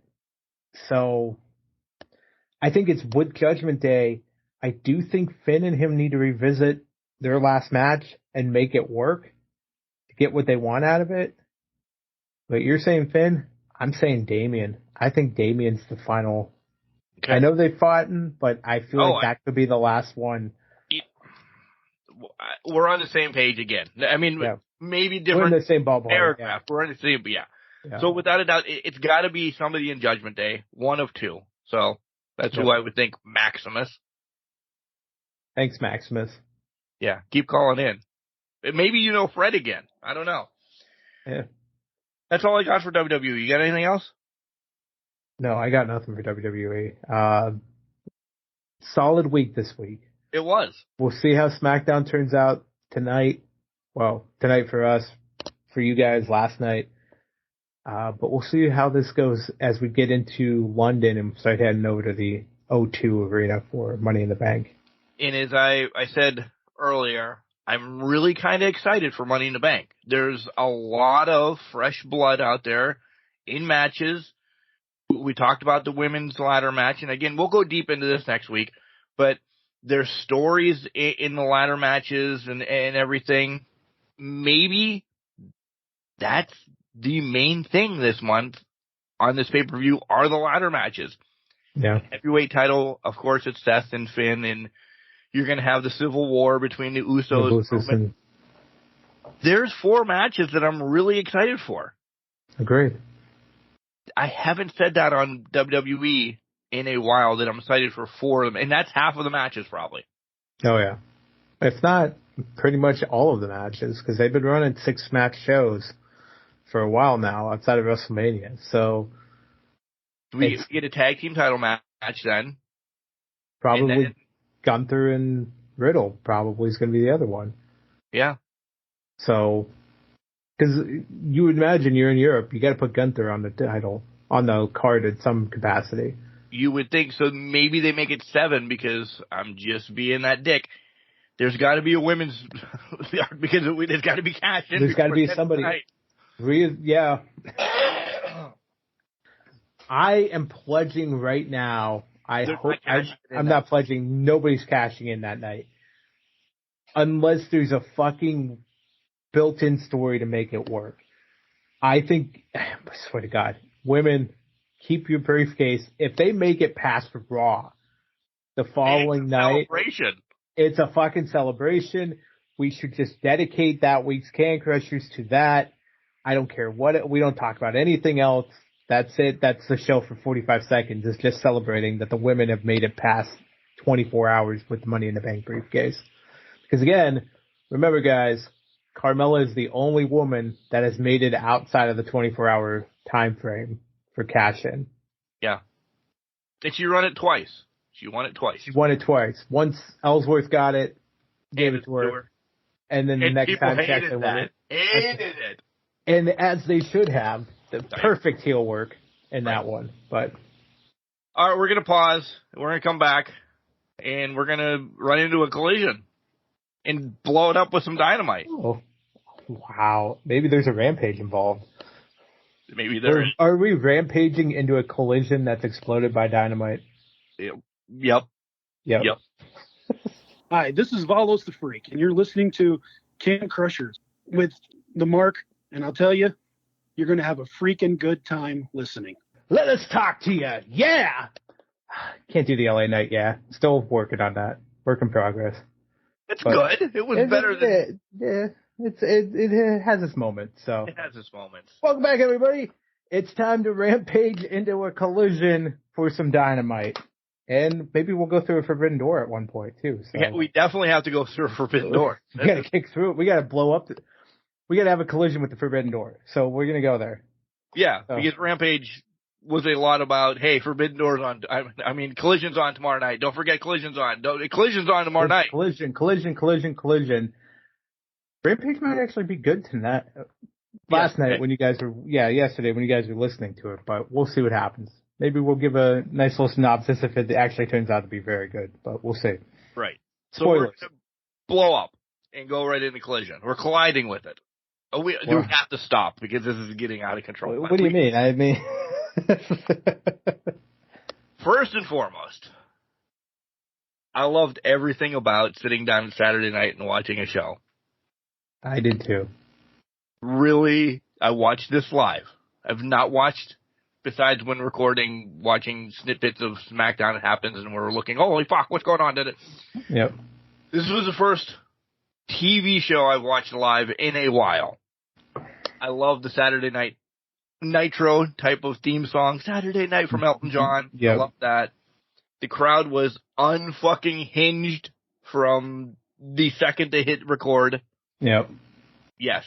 So kudos to all of that. It did bring back a little bit of TBS wrestling with my grandfather. A little bit late at night, but it's okay. Yeah, it's not a school night, so it'll be fine. Nothing wrong with it. School night. It's not a school night. Or a work night. Or a work night. Well, I was saying school night because of the memories brought back with your grandfather and that. So when you were a kid, that's kind of where I was going with that. Touché. A little heavy-handed, but I was trying to make it work. Now I get it. And none better to start a show with Punk. If they didn't start the show with Punk, they knew they had to bookend the show because they learned from Rampage when they did it in Chicago. Punk had to open the show. He couldn't be the last thing on. Right. It was the same thing here. What's in the... Listen, they watched it. We don't have to break it down. We'll get to it. What's in the bag? You know, I was wondering that too. You know... There's hints. There was hints. I don't think it's a title, though. I don't either. I don't know what it is. I don't either. I think... Are we going to get Punk MJF again? I imagine. Somewhere down the line. Yeah, we're getting it. But I don't think that hint is going to be that in your face, blatant, that he's carrying around his title in the Burberry bun. Because MJF had the normal title for, a week, 2 weeks? Yeah. Whatever. Something like that, yeah. So supposedly, with my air quotes, Punk wouldn't have had that title. I mean, AEW didn't throw it in the trash like the 24/7 title that never made the garbage can. Yeah. So what's in the bag? I don't know. But I love the hints about something. I do. I do too. And I'm wondering if it's truly a bag meant for MJF. Maybe it's just a devil mask. Maybe it's some sort of devil kind of play there somehow. Because remember, when he came back, when he got the chip, he was the devil. The devil made the deal, yada, yada, yada. Heavy-handed imagery with it there. So what is it going to be? It's not a bunch of counterfeit bucks now. Yeah, I knew it was coming. Yeah, it was coming. You got it. Had to get it in. I know it's not counterfeit bucks. I know it's not something elite in status, but it's something. It's definitely something. Do you think the bag is meant for MJF, or do you think the bag is meant for the elites in the company, the elite vice presidents, if you will? I'm going more towards the elites. Yeah. I really am. Yeah. And I think that coupled with the Dynamite comment, I'm a Collision guy, I'm not even supposed to be here type thing. Right. Plays into that where we would have a lot of shading going on back and forth between these shows. But the elite... Punk is going to jump shows, by the way. Oh, he is. I think that the others that will not. But Punk is going to be a la Roman Reigns for a little bit. Punk's is too big of a name to not make this jump back and forth, especially having him back. However, I could see them playing him in the Collision card for a few weeks, chirping on his perch over here. Once the elites get through the BCC BS, they're going to start chirping over here. And then we're going to start getting the lines very blurred very quickly of who's on what show. Especially if we get FTR Bucks 3. Sooner than later. Later, yeah. Because all paths are there's going to be a collision between these 6. Yeah. And then break off I think the 6-man happens, or the trios, or whatever the fuck they want to call it, happens first, and then you get the break-offs. Honestly. Yeah, I think my thought process now is this 6-man is probably close to be, could be, your main event in Wembley. And then you have individual matches coming out of that for All Out in Chicago, where Punk's facing MJF, if that's where that storyline, but I don't think that's where that's going right now, based off of what's ever happening in the Lethal Combination tournament thing going on right now.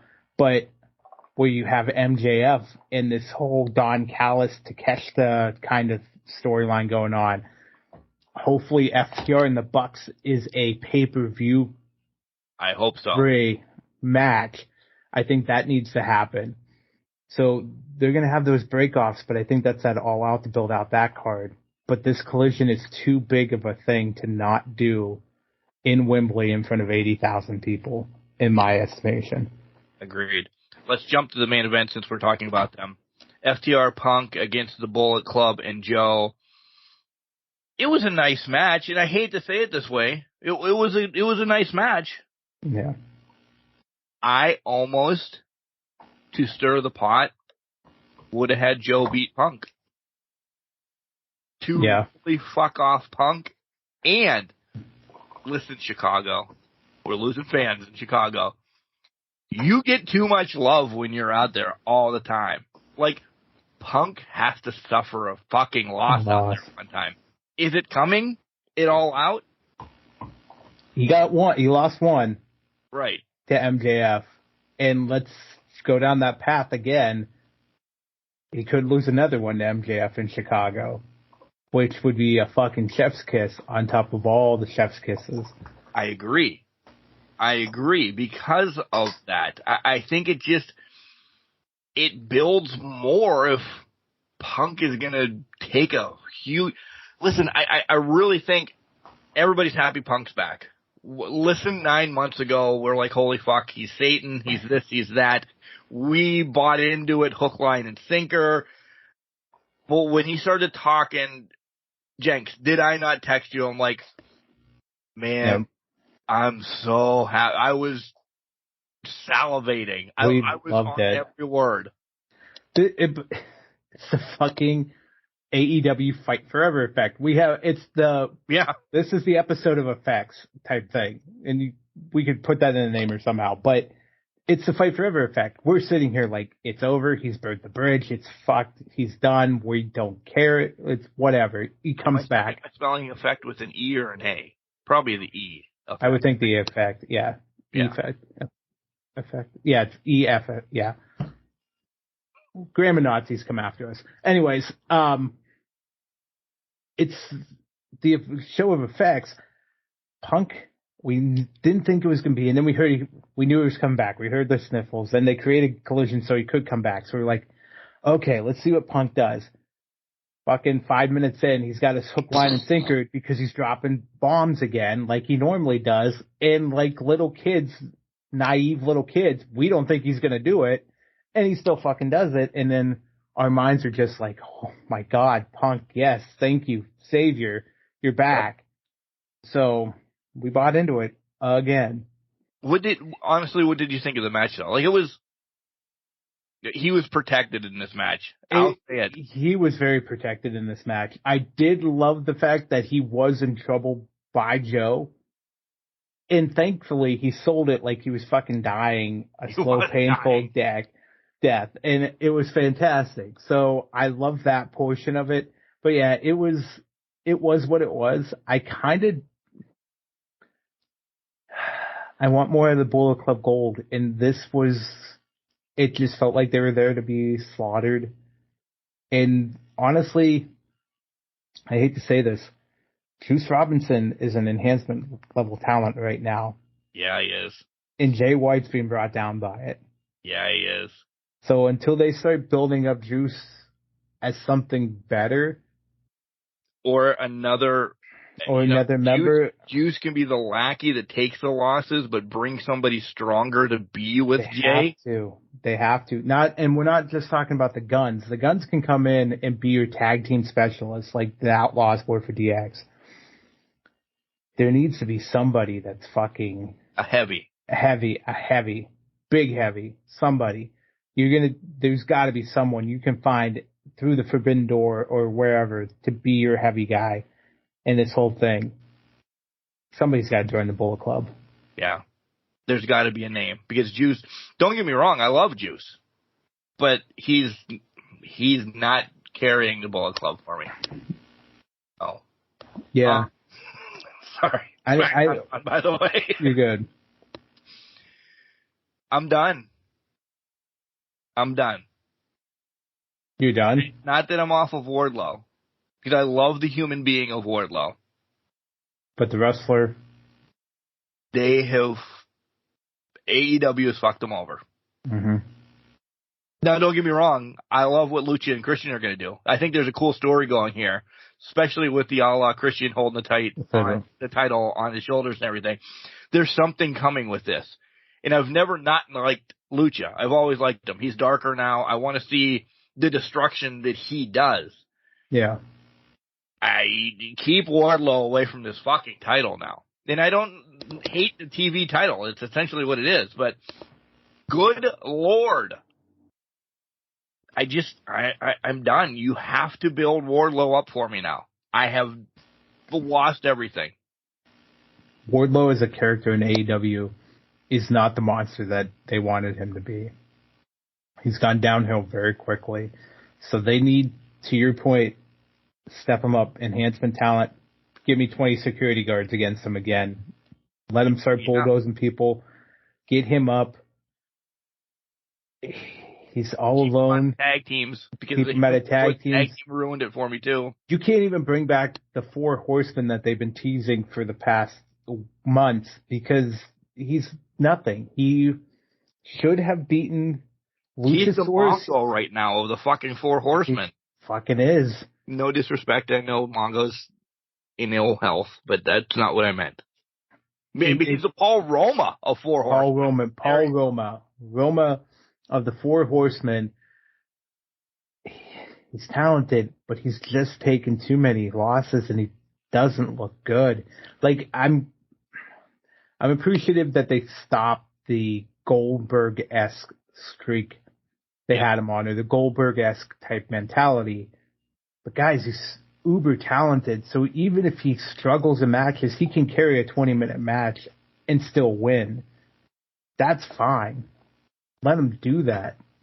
He's talented in so many aspects, but when you start, it's the big man effect again. They don't know what to do with the big men.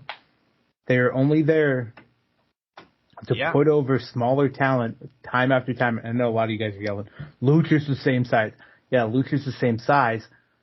But again, big man talent, they don't know how to book. They've never known how to book Luchasaurus. Spin this. You can come right back. Yeah. How long is Lucha keeping this? Exactly. That's all I wanted to get into it. Because it's going to go to somebody else. That's the thing. They're going to play this whole Christian card for the next month and a half, 2 months. And is it going to go to are they going to fight each other? Or maybe they'll probably bring Wardlow back into the fray to get it back from him. But they got to learn how to do here. Lance Archer came in. Everybody's like, oh, shit, Lance Archer's here. This is going to be fantastic. Buried the fuck out of him. Big Bill came in. Oh, my God. Bill, he's better than he was before. He's not Big Ass anymore. He's Big Bill. He's fucking William Morrissey. They've chopped him down to size, and he's no longer big. He's nothing strong. Wardlow, Hobbs, pops up every once in a while to fucking wrestle. Sometimes he's good, sometimes he's not. Where does he fall? It's been back and forth. And Wardlow, Luchasaurus, I'm going to go here, can fly, can move, can wrestle. That's a hell of a package. Let's come down to, he's a henchman. You know what? Luchasaurus is in a good position right now, all things considered, for a lot of guys. Wardlow, when he was a henchman for MJF, he was in a great fucking position. But now He's not. he's not. He has nothing. He doesn't. They don't let him develop his character. They don't let him get past it. No, those 4 weeks, 5 weeks of him doing the serenade and everything, that's what everybody wanted. Yep. That's what everybody wanted. And then the Joe Hobbs, that whole fucking clusterfuck, boom. If they left Hobbs out of that, left it Joe and Wardlow, even if Joe beat Wardlow at that point, bought it, hook, line, and sinker. Joe's a legend, a star. Right. Fine. Fantastic. Let's do a whole series with them. Wardlow gets it back, immediately goes to Hobbs. It's because they convoluted it and tried to rush everybody in at once through a door. It fucking fell apart. If you bide your time, we could be sitting here now, and I'm going to say it, and you guys can hate me for it, in the middle of a classic rivalry between Wardlow and Hobbs, where the big guys are going back and forth with this title, and it just isn't like some hokey bullshit with QT Marshall or anything. Just let the big boys, fucking big beefy men, slap the meat and let them go. Because I think Hobbs and Wardlow could carry a storyline that's not convoluted and just Godzilla and fucking King Kong going for it. But Agreed. so they tear it down. Agreed. This was the night of returns, by the way, folks. If you didn't know, Collision was, look at our new roster that's been here that's not here right now. We get Buddy with Julia, by the way. That's great. It's always great to see Julia. With an returning Andrade. And they did everything I wanted them to. It warmed my heart. This was my favorite match of the night. Oh, yeah. By far. This has been my favorite AEW match in about a month or so. Yeah. Maybe longer. That's how good this match was. Cartwheel to a moonsault. I said, holy fuck, this match had me. Andrade wins with a figure 8. By the way, we get a recall from both. Go ahead. I was going to say, they both did their significant others' moves because Buddy did Rhea's move, which I can't remember what it's called right now. If you can think of it off the top of your head, but I can't think of what she calls it. And then it got countered into Andrade doing the figure 4. And was it you that texted me and goes, if he does the figure 8 right now, and he sure enough fucking put the before I got the figure 8 down, it slapped the figure 8 on, and you were like, oh shit, he did it. Beautifully done. I love that they did that. Do you know how long and how much I've missed that haphazard spinning fucking elbow that Andrade throws? And when he threw it, I was like, oh fuck, that looks so real. And oh fuck, it looks so good. And then the lights go out. And then we get what we want. Or are we getting what we want, I meant to say. If we get what we want, I can't take it. Malachi versus Andrade, part 2. If you remember it from NXT, this is only going to be better than that. Yeah. Let them do what they want. Let them cook. Let them fucking cook. I can't wait. Scorpio Sky, who I forgot was on the roster. I thought he left with Kazarian, to be honest. I did too. I'm excited to see him back. Cool. I am too. Nice little promo. And then, you get into the ring, you have Tony Nese and Smart Mark. Instantly, I thought, well, this is where Miro's coming back. Because I hate this fucking town. I hate you. I'm the best. I'm like, oh, well, then Miro's coming out right now. Yep. It was a squash. It was what it needed to be. Everybody was so happy to see Miro back. I am surprised, though, that CJ didn't come with them. There's always that rumbling that CJ is coming. Lana, whatever you want to call her. She's not going to be Lana in AEW. But CJ is coming. I thought that this was going to be his god, or this was going to kind of be his, redeemership, that he's going to bring CJ with him, and didn't. So that kind of surprised me that she wasn't there.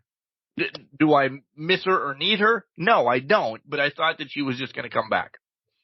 Yeah, I think that would have been a cherry on top. But I think for AEW standards, this was perfect because it kept the spotlight on the Redeemer. Right. On Rusev, damn it. Fuck. Miro. So And he's been here for 3 years. There's no excuse for this. But Miro, I should wear my Rusev Day shirt next week. But I think they wanted the focus to be on Miro, which should be. I would love to see CJ, though, come in the next couple of weeks. Because to your point, if she becomes the god he worships after his other god has besmirched him, which remember, he was getting in those promos where God has besmirched him, God has abandoned me, I'm by myself last year. If she becomes what he worships, it's going to give me a lot of old vibes of old Rusev. It's going to give me a lot of we got a tangible thing like Crush Rusev. There's going to be a lot of this fantastic. There's going to be a purpose to the Redeemer that we haven't seen probably ever, and it's going to be picturesque when it starts going down the pipe. This is the show. I really think Collision is going to maybe take over some numbers from Dynamite. Like, there's a lot of people love on this show. They just need essentially booked the right way. Whatever. It's another story to talk about there. The Outcast against Willow and Sky Blue. I don't know what they're fucking telling me. I just got a text. Sky Blue's mom's getting a contract all of a sudden, apparently, right? I know she's decking people, like she's joining the crew here. I mean, leave it to Sky Blue's mom. Hey, you know what? Any way you can get money out of a wrestling company, do it. Go for it. I think my wife's going someplace. Okay. I don't know. That's what I think. Whatever. Yeah. But Sky Blue's mom getting a contract. I don't know. To me, this was getting Sky a win in her hometown. Yeah. Yeah. Just a lot of chaos in this match. Listen, I know we've had some announcements, and we'll get to those right after this before we go to Forbidden Door and Dynamite. The Acclaimed, they're just content with because this is essentially it then. The Acclaimed is essentially all in for the trios titles. Yeah. I think it happens because of what we want. I think to get Andrade and Malachi, no disrespect to Brody and Buddy, we're going to get those titles off of those guys. And the Acclaim's going to get this at least once. Yeah. Going to at least get it, and then whatever, it'll bounce around or everything. The trios titles aren't doing much for me. They were going to the week before I went to fucking Buffalo last year. Yeah. We thought this was going to be something cool. And it kind of, that staggering fucking halt that they had to do with it may have killed everything with the trios titles. And the House of Black really haven't, as much as we both wanted them to get them, what have they done with them? Yeah, I think to that point it was, we wanted them to get them, but that's kind of where it fell off for me, because that whole series with Penta, Ray and Pac versus the Elite was a fantastic series of 7 matches. It was great. Right. Then we had the House of Black. Okay, fantastic. They took it off the Elite. Yay. But again, we failed to see what's on the other side of that door. If you can't put a substantial rivalry around it, what's the point? Right. And for the House of Black, they have to look dominant consistently. But again, if you don't have enough trios to put up against them, instead of throwing any random person sitting around a table, Mark Martinez and Michael Jenks against House of Black, doesn't seem credible, doesn't seem tangible. The Acclaim seem tangible, and they pursue it again. However, I wouldn't be surprised if they don't give it to the Acclaim, but Daddy Ass loses again. Do we start questioning Daddy Ass's relevance to this team, and we get a heel Acclaimed at some point? I'm going to throw that out there. You would hate that? I wouldn't hate that. Oh, yeah. I think we get better promos with them than when they're bad. They're definitely lack of better terms, neutered in their promos for the most part. Their best promo as a face right now was when they called out Buddy getting cut by Dom Dom. Right. That's kind of where their biggest promo pop has come. When they're heels, let them lose. But when they're faces, they're getting cut back. They're getting cut down a little bit on what they can say. Yeah. Yeah. So it was the Owen Hart tournament stuff came out prior to Dynamite. Like, we know the roster. So not the rosters. Shut up, Mark. Well, I'm ready for the roster of Fight Forever. So I get that. I get that 100%. Let's look at that before we look at Dynamite. All right. That's fair. Let's do it. Okay. We'll go women first. Okay. I think we have a cut winner for the men, and I think we're both there. Yeah. Britt against Ruby. Anna Jay against Sky Blue. Nyla Rose against Willow. And Athena against Billy Starks. Which, by the way, congratulations to Billy Starks getting in this so quick. This is really fucking cool. I do love her. Getting in it so quick and being the 0 hour match for Forbidden Door as well. That's huge. That is very huge. It's huge. Does she get the win? No. No, but hey, you know what? She made it to Forbidden Door, so that's huge. Yeah. So fast forwarding all of this, I have Sky Blue against Athena. I'm looking at this. I would agree.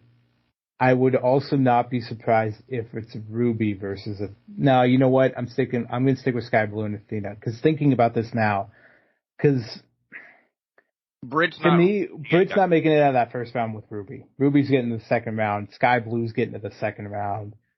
Willow and Athena is your second round matchups. They're not going to put Ruby against Athena in the final. So it's either not Willow gets it and goes against Ruby, or it's Sky Blue gets it and goes against Athena. They're pushing Sky way more than Willow right now. I gotta go. Willow has something already built in, I think. Yeah. Because her name was brought up about 700 times on Collision. That's true. Monet. Yeah, Monet. So. And if the injury's not as severe, and it's been a month at least, so. Build up. Yeah, the build-up's there. It's coming there. It could happen for Willow at some point. So, which I'm actually surprised. This is off topic, but no, it's actually right on topic. Why wouldn't you do Willow and Nyla as the Forbidden Door 0 hour match, knowing Willow has the New Japan title? That's title. Yeah.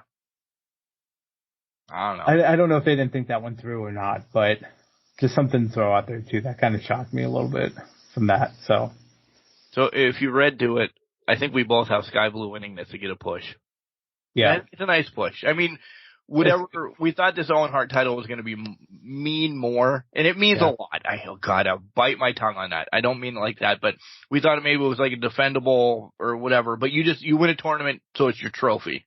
Yeah, and let's be honest, it couldn't be brought up as much last year when we had injury. Adam Cole got injured literally a month after winning it. As did Britt. So they couldn't really just walk around and kind of say, hey, the Owen Hart champion's here. So now this might be a better opportunity to kind of reset this. However, who we're picking for the men might be contradicting what we're trying to say here if he doesn't stay healthy. But we'll go on. So it's Ricky Starks against Juice Robinson. It's Powerhouse against Dustin.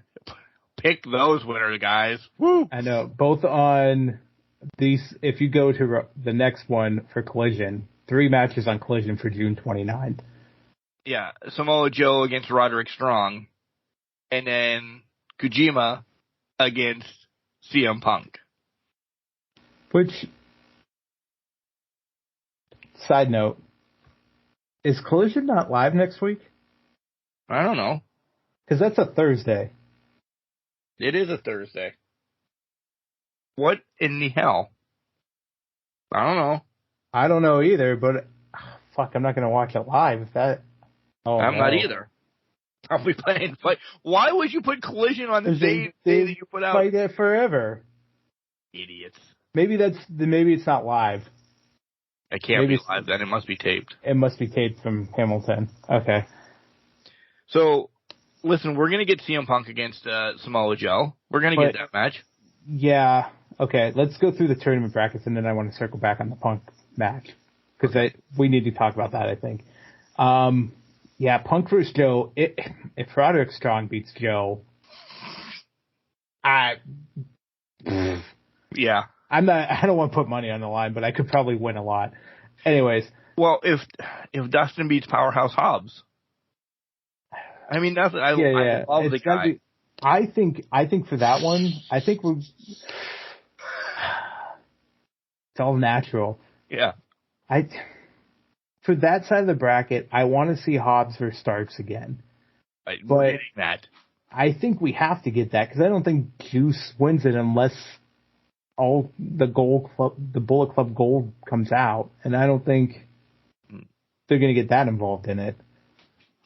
Yeah, I don't know. I'm thinking Starks and Punk. I am too. Finals. Yeah. Because let's face it, with Punk winning, but let's look at it this way. It's Starks, Punk, and FTR versus the Guns and Bullet Club Gold. So there's a built-in little story thing going. There's a story going to be built in there a little bit for them to fight. Yeah. For. All right, circle back. You want to talk about I want to talk about this because I heard reports that this was supposed to be Punk and Kenta. Yep. And Kenta said this is never going to happen. He backed out of it. Mm-hmm. And now he looks completely like a fucking... He's been talking this big-ass game for God knows how long, and you back out of this match, it makes you look like a coward or a schmuck for some reason. And it makes me believe he wasn't going to win it, so he didn't want to be a part of it. Exactly. He only wanted to be a part of it if he was going to win it, which I kind of lose a little bit if that's the case. Because that's a money match. Whether you want to... You've been talking about it, GTS versus GTS. It has money written all over it. Take it on the chin. It's best for business, but no. All right. We differ here when we go to Dynamite. I said it was Dynamite. Speaking of Michael Jenks, and it's unprofessional again now. I threw your whole name in there. Kind of liked it. Yeah. I was like, the Hardys versus the Guns. You know what's going to happen. They've already told you that Jeff Hardy, prior to Dynamite, isn't going to Canada. Clearly he can't. So, something has to happen to get the Hardys out of the mix. All right, so the Guns are in it. Boom, they move along. Whatever. This turned out to be...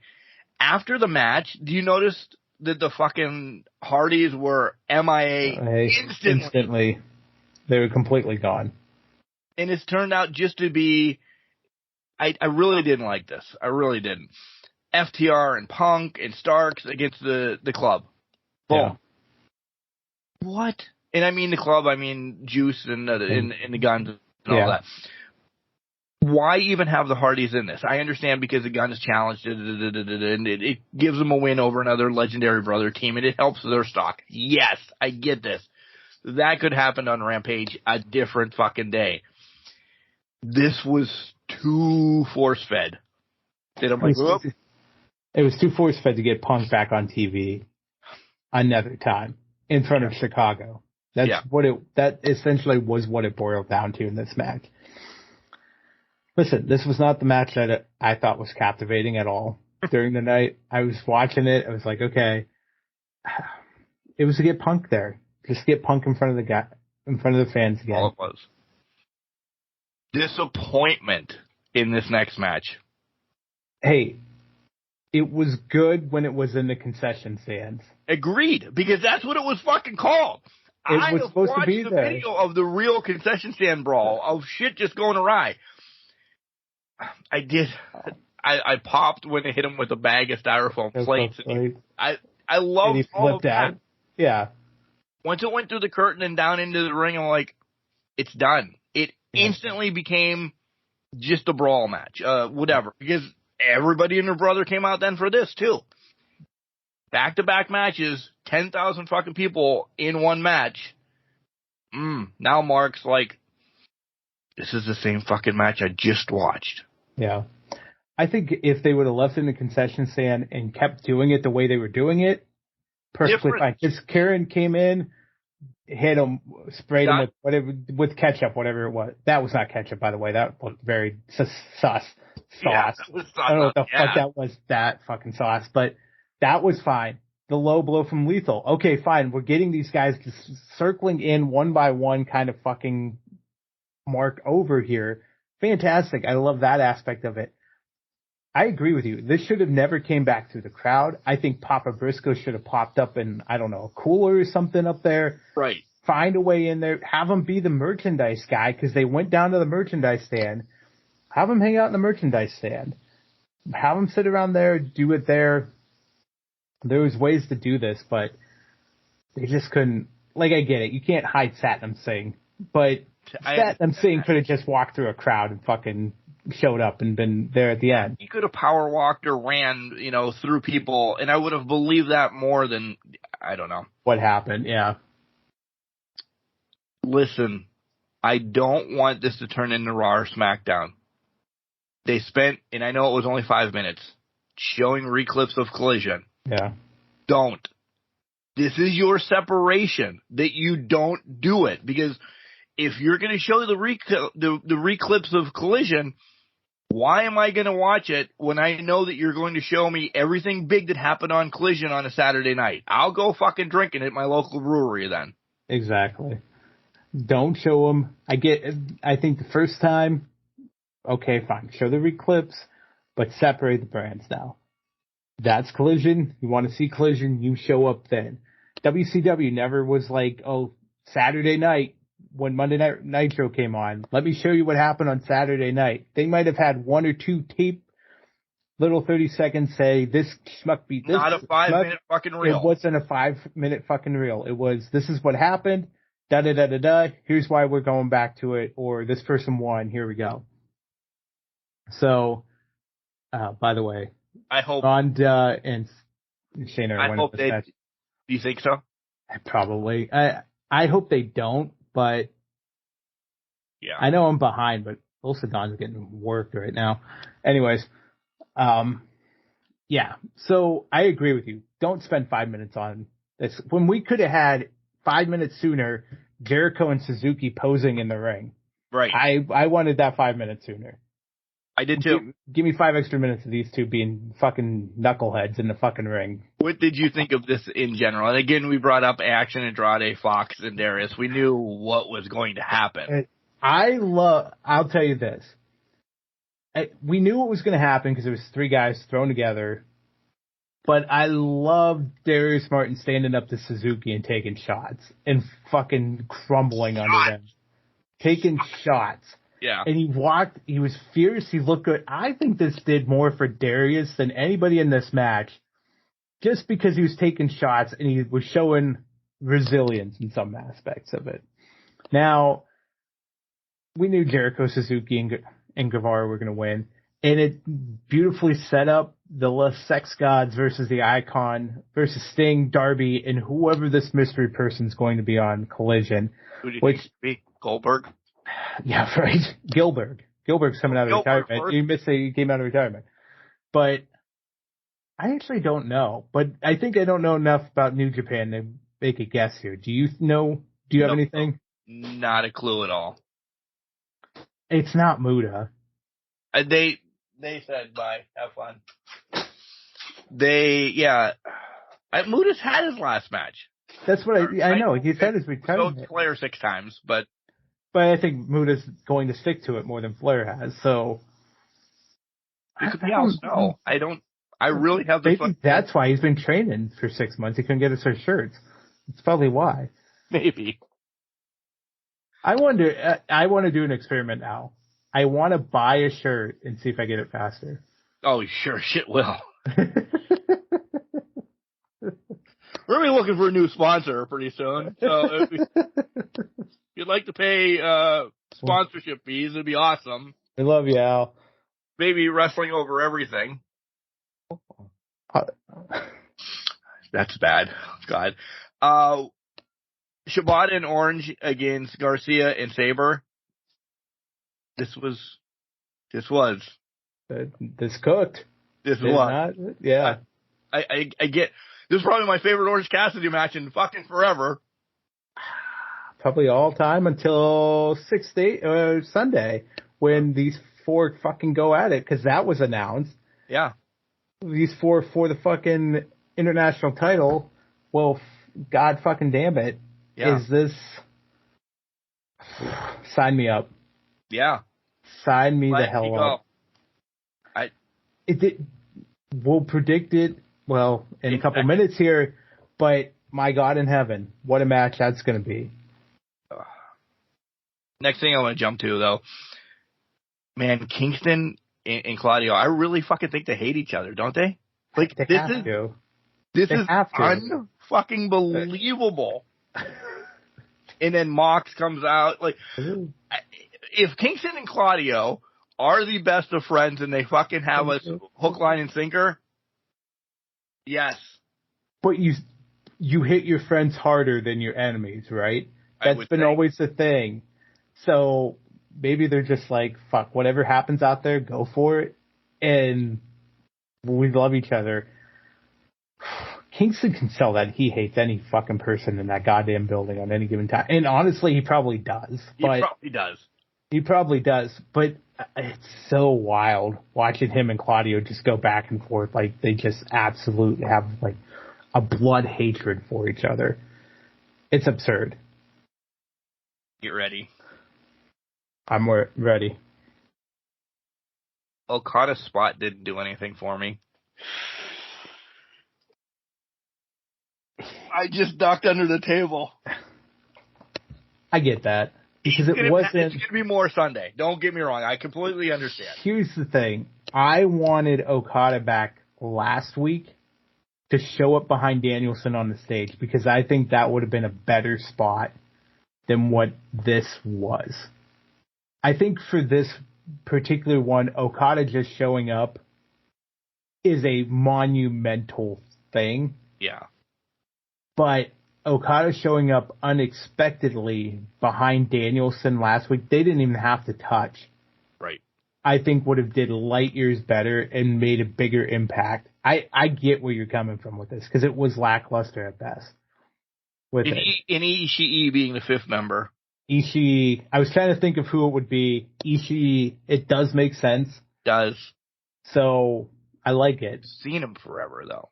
Not forever, but he's been rekindled again. Whatever. I mean, I'm alright with it. But it's Fight Forever, so we gotta do that. It's Forbidden Door. Yeah. I know, but I'm making a joke about the video game coming up. He fights forever, but it didn't land. Don't worry about it. Not at all. 0 out of 10. Don't worry about it. Done. What else before we make our predictions? You skipped Chris and Taya. Any comment on that? I did. Yeah. There was nothing for me either.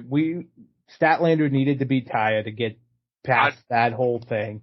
So now that we're past that, it's now, I love Chris coming out, making this the work women's title, basically. I think you and I and probably everybody else, the back of the mind clock's starting to tick. We're counting down for Jade whenever she comes back for this to be a legitimate 10, 20-minute match, whatever it is. So when she's coming back, I think we're biding the time for that. But the countdown clock has begun. Still love it, though. Yeah, agreed. Yeah, I apologize, Stat and Taya. I know you're listening. But I completely forgot. All right. You got them up? I got them up. Listen, this is, and I've bounced back and forth.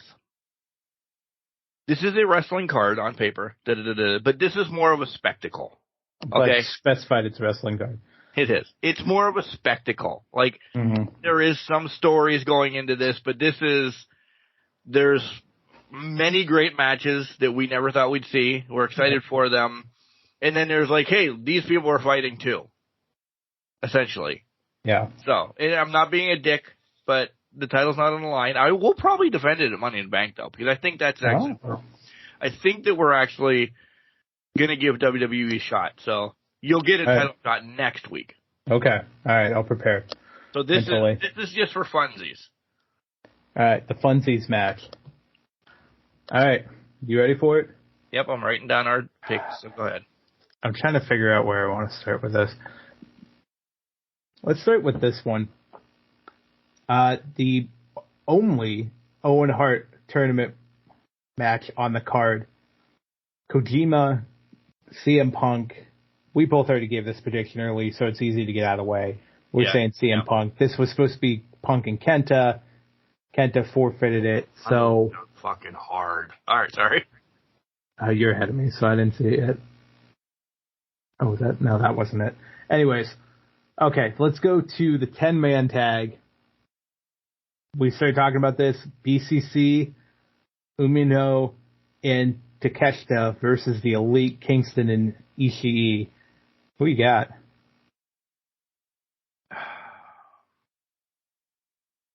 I want to say, so this continues a little bit, the Elite.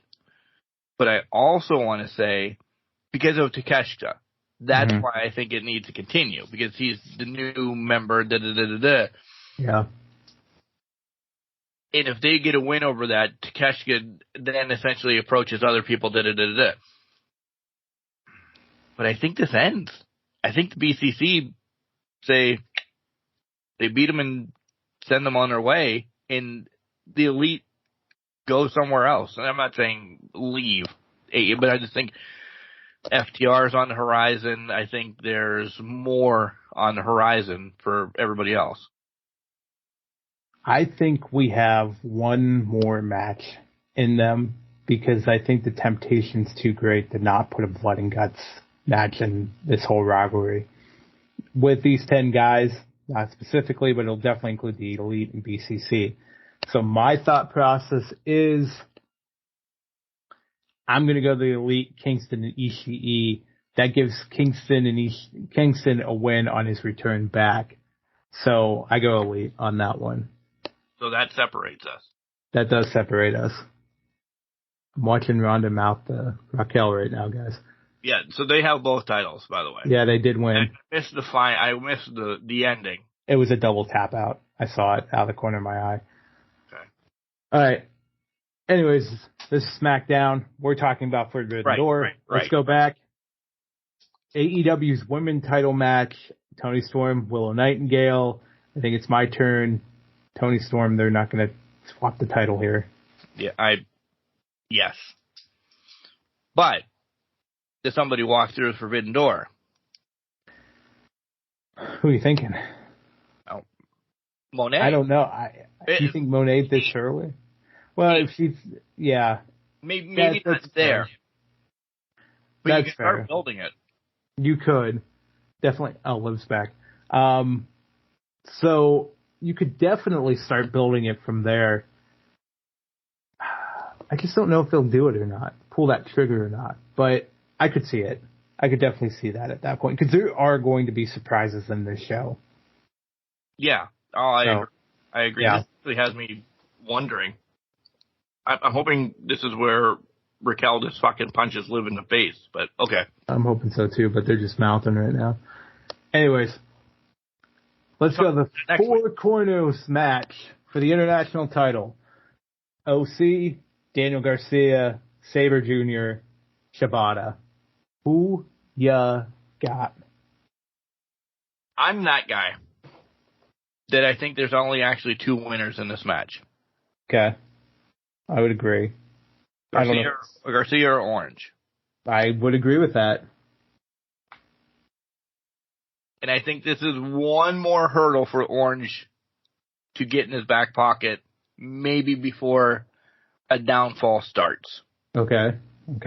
So I'm going to go Orange. But I'm not saying that Garcia doesn't wrap back around, that he's who he loses it to. I'm going to separate us again. I think Garcia does win this one. I think for Forbidden Door, they need the title switch at some point. They need something. And I feel like Garcia winning it in a fatal four-way by stealing it tells more of a story. Orange isn't involved in the loss. And in it at all, or Orange hits the Orange punch and Garcia throws him out, covers somebody. Actually, I'm going to take, that could happen. I don't see Sabre getting pinned at all in this match because that's too big of a price tag for New Japan. Shibata maybe, but also I could see him, because he's a pure champion, they kind of leave him not get pinned. So I think it's Orange. Garcia could just be in here to take the pinfall, to be honest. That's what I was thinking. So I'll stick to my guns with Garcia, but I could also very well see him being the guy to just get the pinfall taken on him. So that was my thought process right then. I threw Shibata and Sabre out instantly because neither one of them are taking a loss. No, they're too much high profile that's going into them. So, all right, I'm gonna go to. We know what the main event is, or at least that's what they announced on Dynamite. It's Danielson Okada. We'll go there last. I'm gonna avoid the world champions, give them their due. Let's go IWGP US Heavyweight Championship. Omega, Ospreay, 2. I think Ospreay's taking this back to Japan. I do too.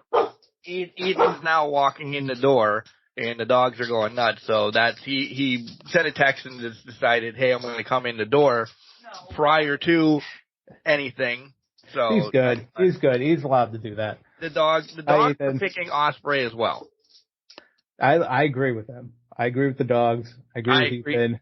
I agree with you. It's Ospreay in this match. I hope. Because there's more. There's so much more with this, though. Yeah. I agree with that. There's so much more, but I'm also hoping it's straight up Ospreay and Omega, and Takeshita's not involved in this whatsoever. Callis is not involved in this. We already saw Callis start sticking his grimy hands in it this past Dynamite. I just hope it's not going to happen, but I was hoping that they wouldn't kind of get involved in this matchup, but we'll see what happens with it. All right. Jack Perry facing Sonata, IWGP World Heavyweight Championship match. Mark, what do you know? We're going to be on the same page with this. Probably for the next 2, I would assume, but go ahead. Listen, this is their man, Sonata. Yeah. He challenged him, open challenge. Jack Perry's out there, good to go. Is this where, and I'm glad you saved it, there's been rumors that Jack's turning. Is this where Jack, not a full turn, but you get some leaks that Jack is going to be a bad bastard real soon? He gets frustrated. Yeah. Like he couldn't do the big one, maybe push his hook a little bit or something of that nature. He's in the corner, don't forget. Yeah. Good. Back to the carnival. Have fun. So I would agree with that. So Jack Perry, I think it's going to be. I could see that the leaks start happening here. He starts getting frustrated with it, but we'll see. We'll get there. AEW World Title, MJF, Tanahashi. Listen, I love Tanahashi, but MJF's not losing the title, obviously. So it's MJF. Yeah, by hook or by crook, which it's going to be by crook. MJF wins this. And there may be and I don't know. I really don't have my eye or ear on involvement in these matches because they could go 16 different ways. Adam Cole's going to be lingering around, right? He has to be. I mean, they're tag team partners now. Right. So he's got to be around somewhere, some form or fashion. Right. But it's not going to cost him an AEW World Title match. He'll just be there. So. All right. Main event time. Danielson, Okada. Who you got? This might be the most indecisive I've been on a match in a while. I want to say Okada because of what New Japan essentially is doing for AEW. To give a bigger win on their all-on network. I know it's pay-per-view across the board. It's actually nobody's network. But it's essentially Forbidden Door, presented by AEW. It's not being presented by New Japan. So I want to say Okada gets the win because of that. That's why I'm picking Danielson, honestly, because it's going to fuck more people off. That Danielson gets it. That Danielson gets the win. Yeah, I would, to get more heat for Danielson, they would pull that card. I also go back to last year. Okada lost last year's match at Forbidden Door. Right. So, and see, that's why another it's tough. You not give Okada the stroke of ego here. The win. Yeah, and let him get the win. I'll go Okada. I'll just put Okada. I'll say Okada right now because I could see Danielson putting Okada over on America's soil. Do you want to know my heart of hearts of this? What? There's no finish. I would buy that too. And the fans are fucked off then. And then this could be lingered for whenever again. Weeks, yeah. And maybe not. Like, this is the main event. This is the main event. You don't give us a winner in this main event, I think we get mad. But we then understand, it's building for something whenever. To rehash this again, we're buying it again for $60. Just this match makes you buy it for $60. Agreed. I've already thought in my mind Wrestle Kingdom's going to be this match too. So is it Danielson wins on his home turf, Okada wins on his home turf, even though it's in Canada, Okada wins on his home turf, or do you do the flip of Okada wins on Danielson's home turf? We now have a Danielson pissed off, bitter for the next 6 to 8 months, and he gives Okada the run of saying, I need to beat you on your home turf to get revenge. To get the rubber match. Wherever that's going to end up being, maybe at Forbidden Door 3 or at G1. So I got to say Okada here just because I think that could build so much to Danielson Okada 2 in the Dome. Agreed. I wrote Danielson already. It's in pen, but all of those scenarios we just talked about is leading to 2 and 3. We're not getting just one. No, God, no. And Omega Ospreay, there's going to be a third. That'll probably be in the Dome. Yep. That's probably the only other. Probably it. Yeah. The only other thing I could see rolling out of this again is Orange and whomever. I really think we're going to get Orange and Sabre at some time.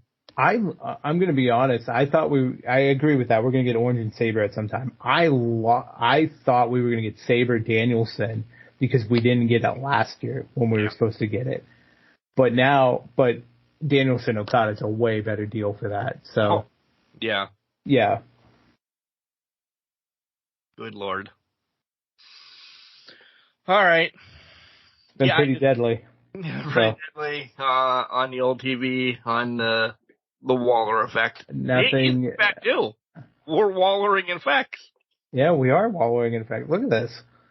It's been an effective podcast today. What's on your docket for next week, my friend? And we don't have to rehash Thursday and Friday. Yeah, we already know what Thursday and Friday is going to entail. Getting ready for the long weekend, dating out with the girlfriend before she heads off into her vacation. And I got to work a Sunday, so be doing that. What's on your docket? I have to work today, right now, as you guys are listening to this. If you're listening to it at bright early in the morning.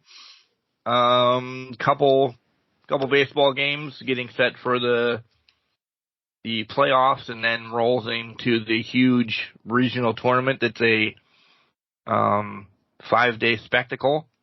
I'll be off work for those 5 days, by the way. Nice. Pretty excited about that, just to be doing baseball. That's weeks away, though. But, yeah, one interview only set up for the week, and then, listen, I'm just counting down the hours to Thursday. I don't blame you. The same. Counting them down to Thursday.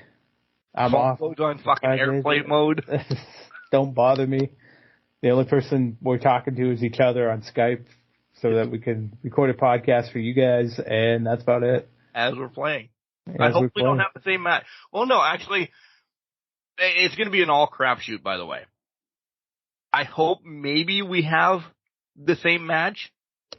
And I'm not going to tell you who's going to be in my matches next week until the matches are up. And I'm like, oh, my match is Sammy and Adam Cole or Wardlow and Hobbs or whatever. Yeah. Until we're in match. But maybe we'll stumble across the same match.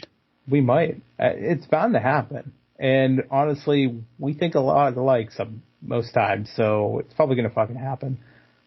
To leave on this, if you have not seen, and I'm talking to you too, Mr. Sir Michael Jenks, if you have not seen the ending of the exploding barbed wire match, check that out before next week, because it is not the sparklers.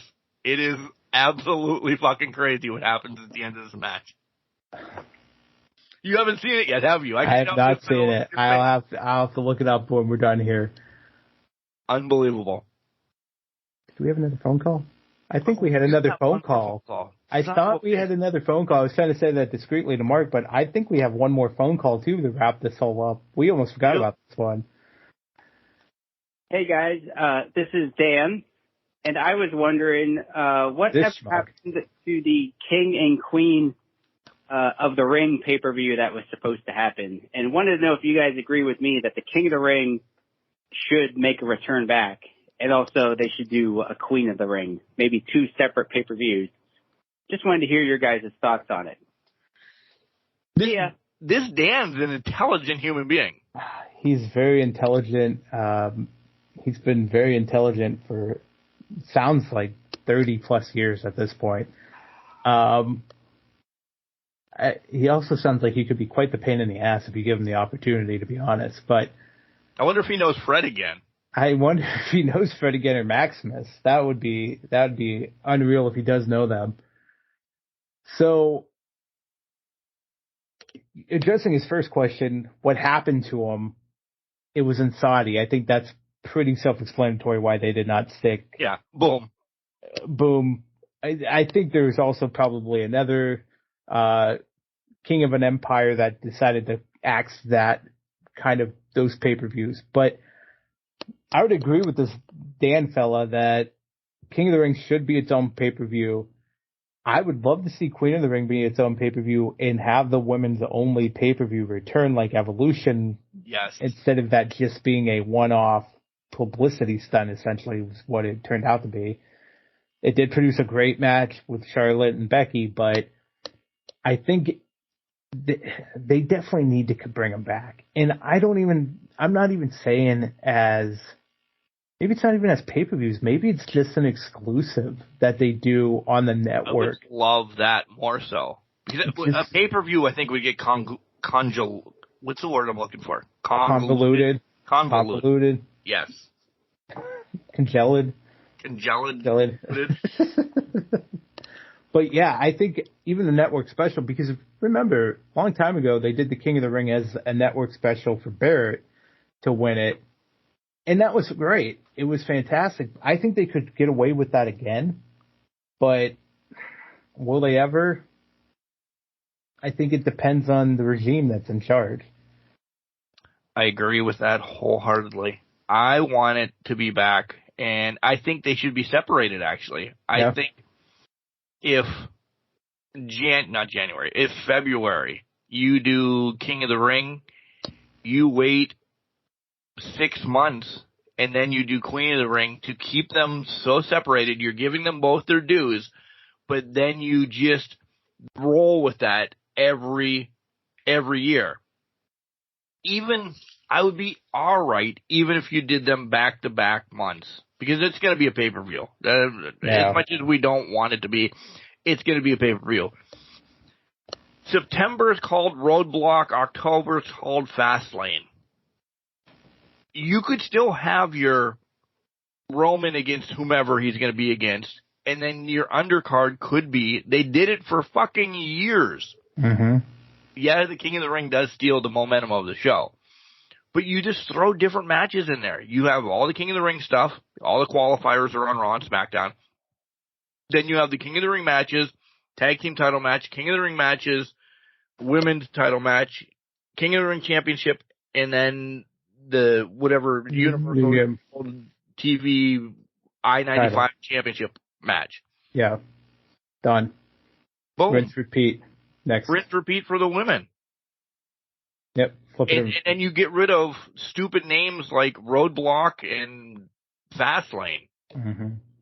You provide and give them purpose. You were thinking October, November is a fantastic time frame for. I like your idea of 6 months out. Do the women October, November. Do the men maybe May, around May, because you throw out their backlash at the beginning of May, right? Why not third week of May, fourth Memorial Day weekend, instead of, I guess you're going to Saudi at that point, but why not make it the King of the Ring? You could make Saudi the King of the Ring tournament because it's nothing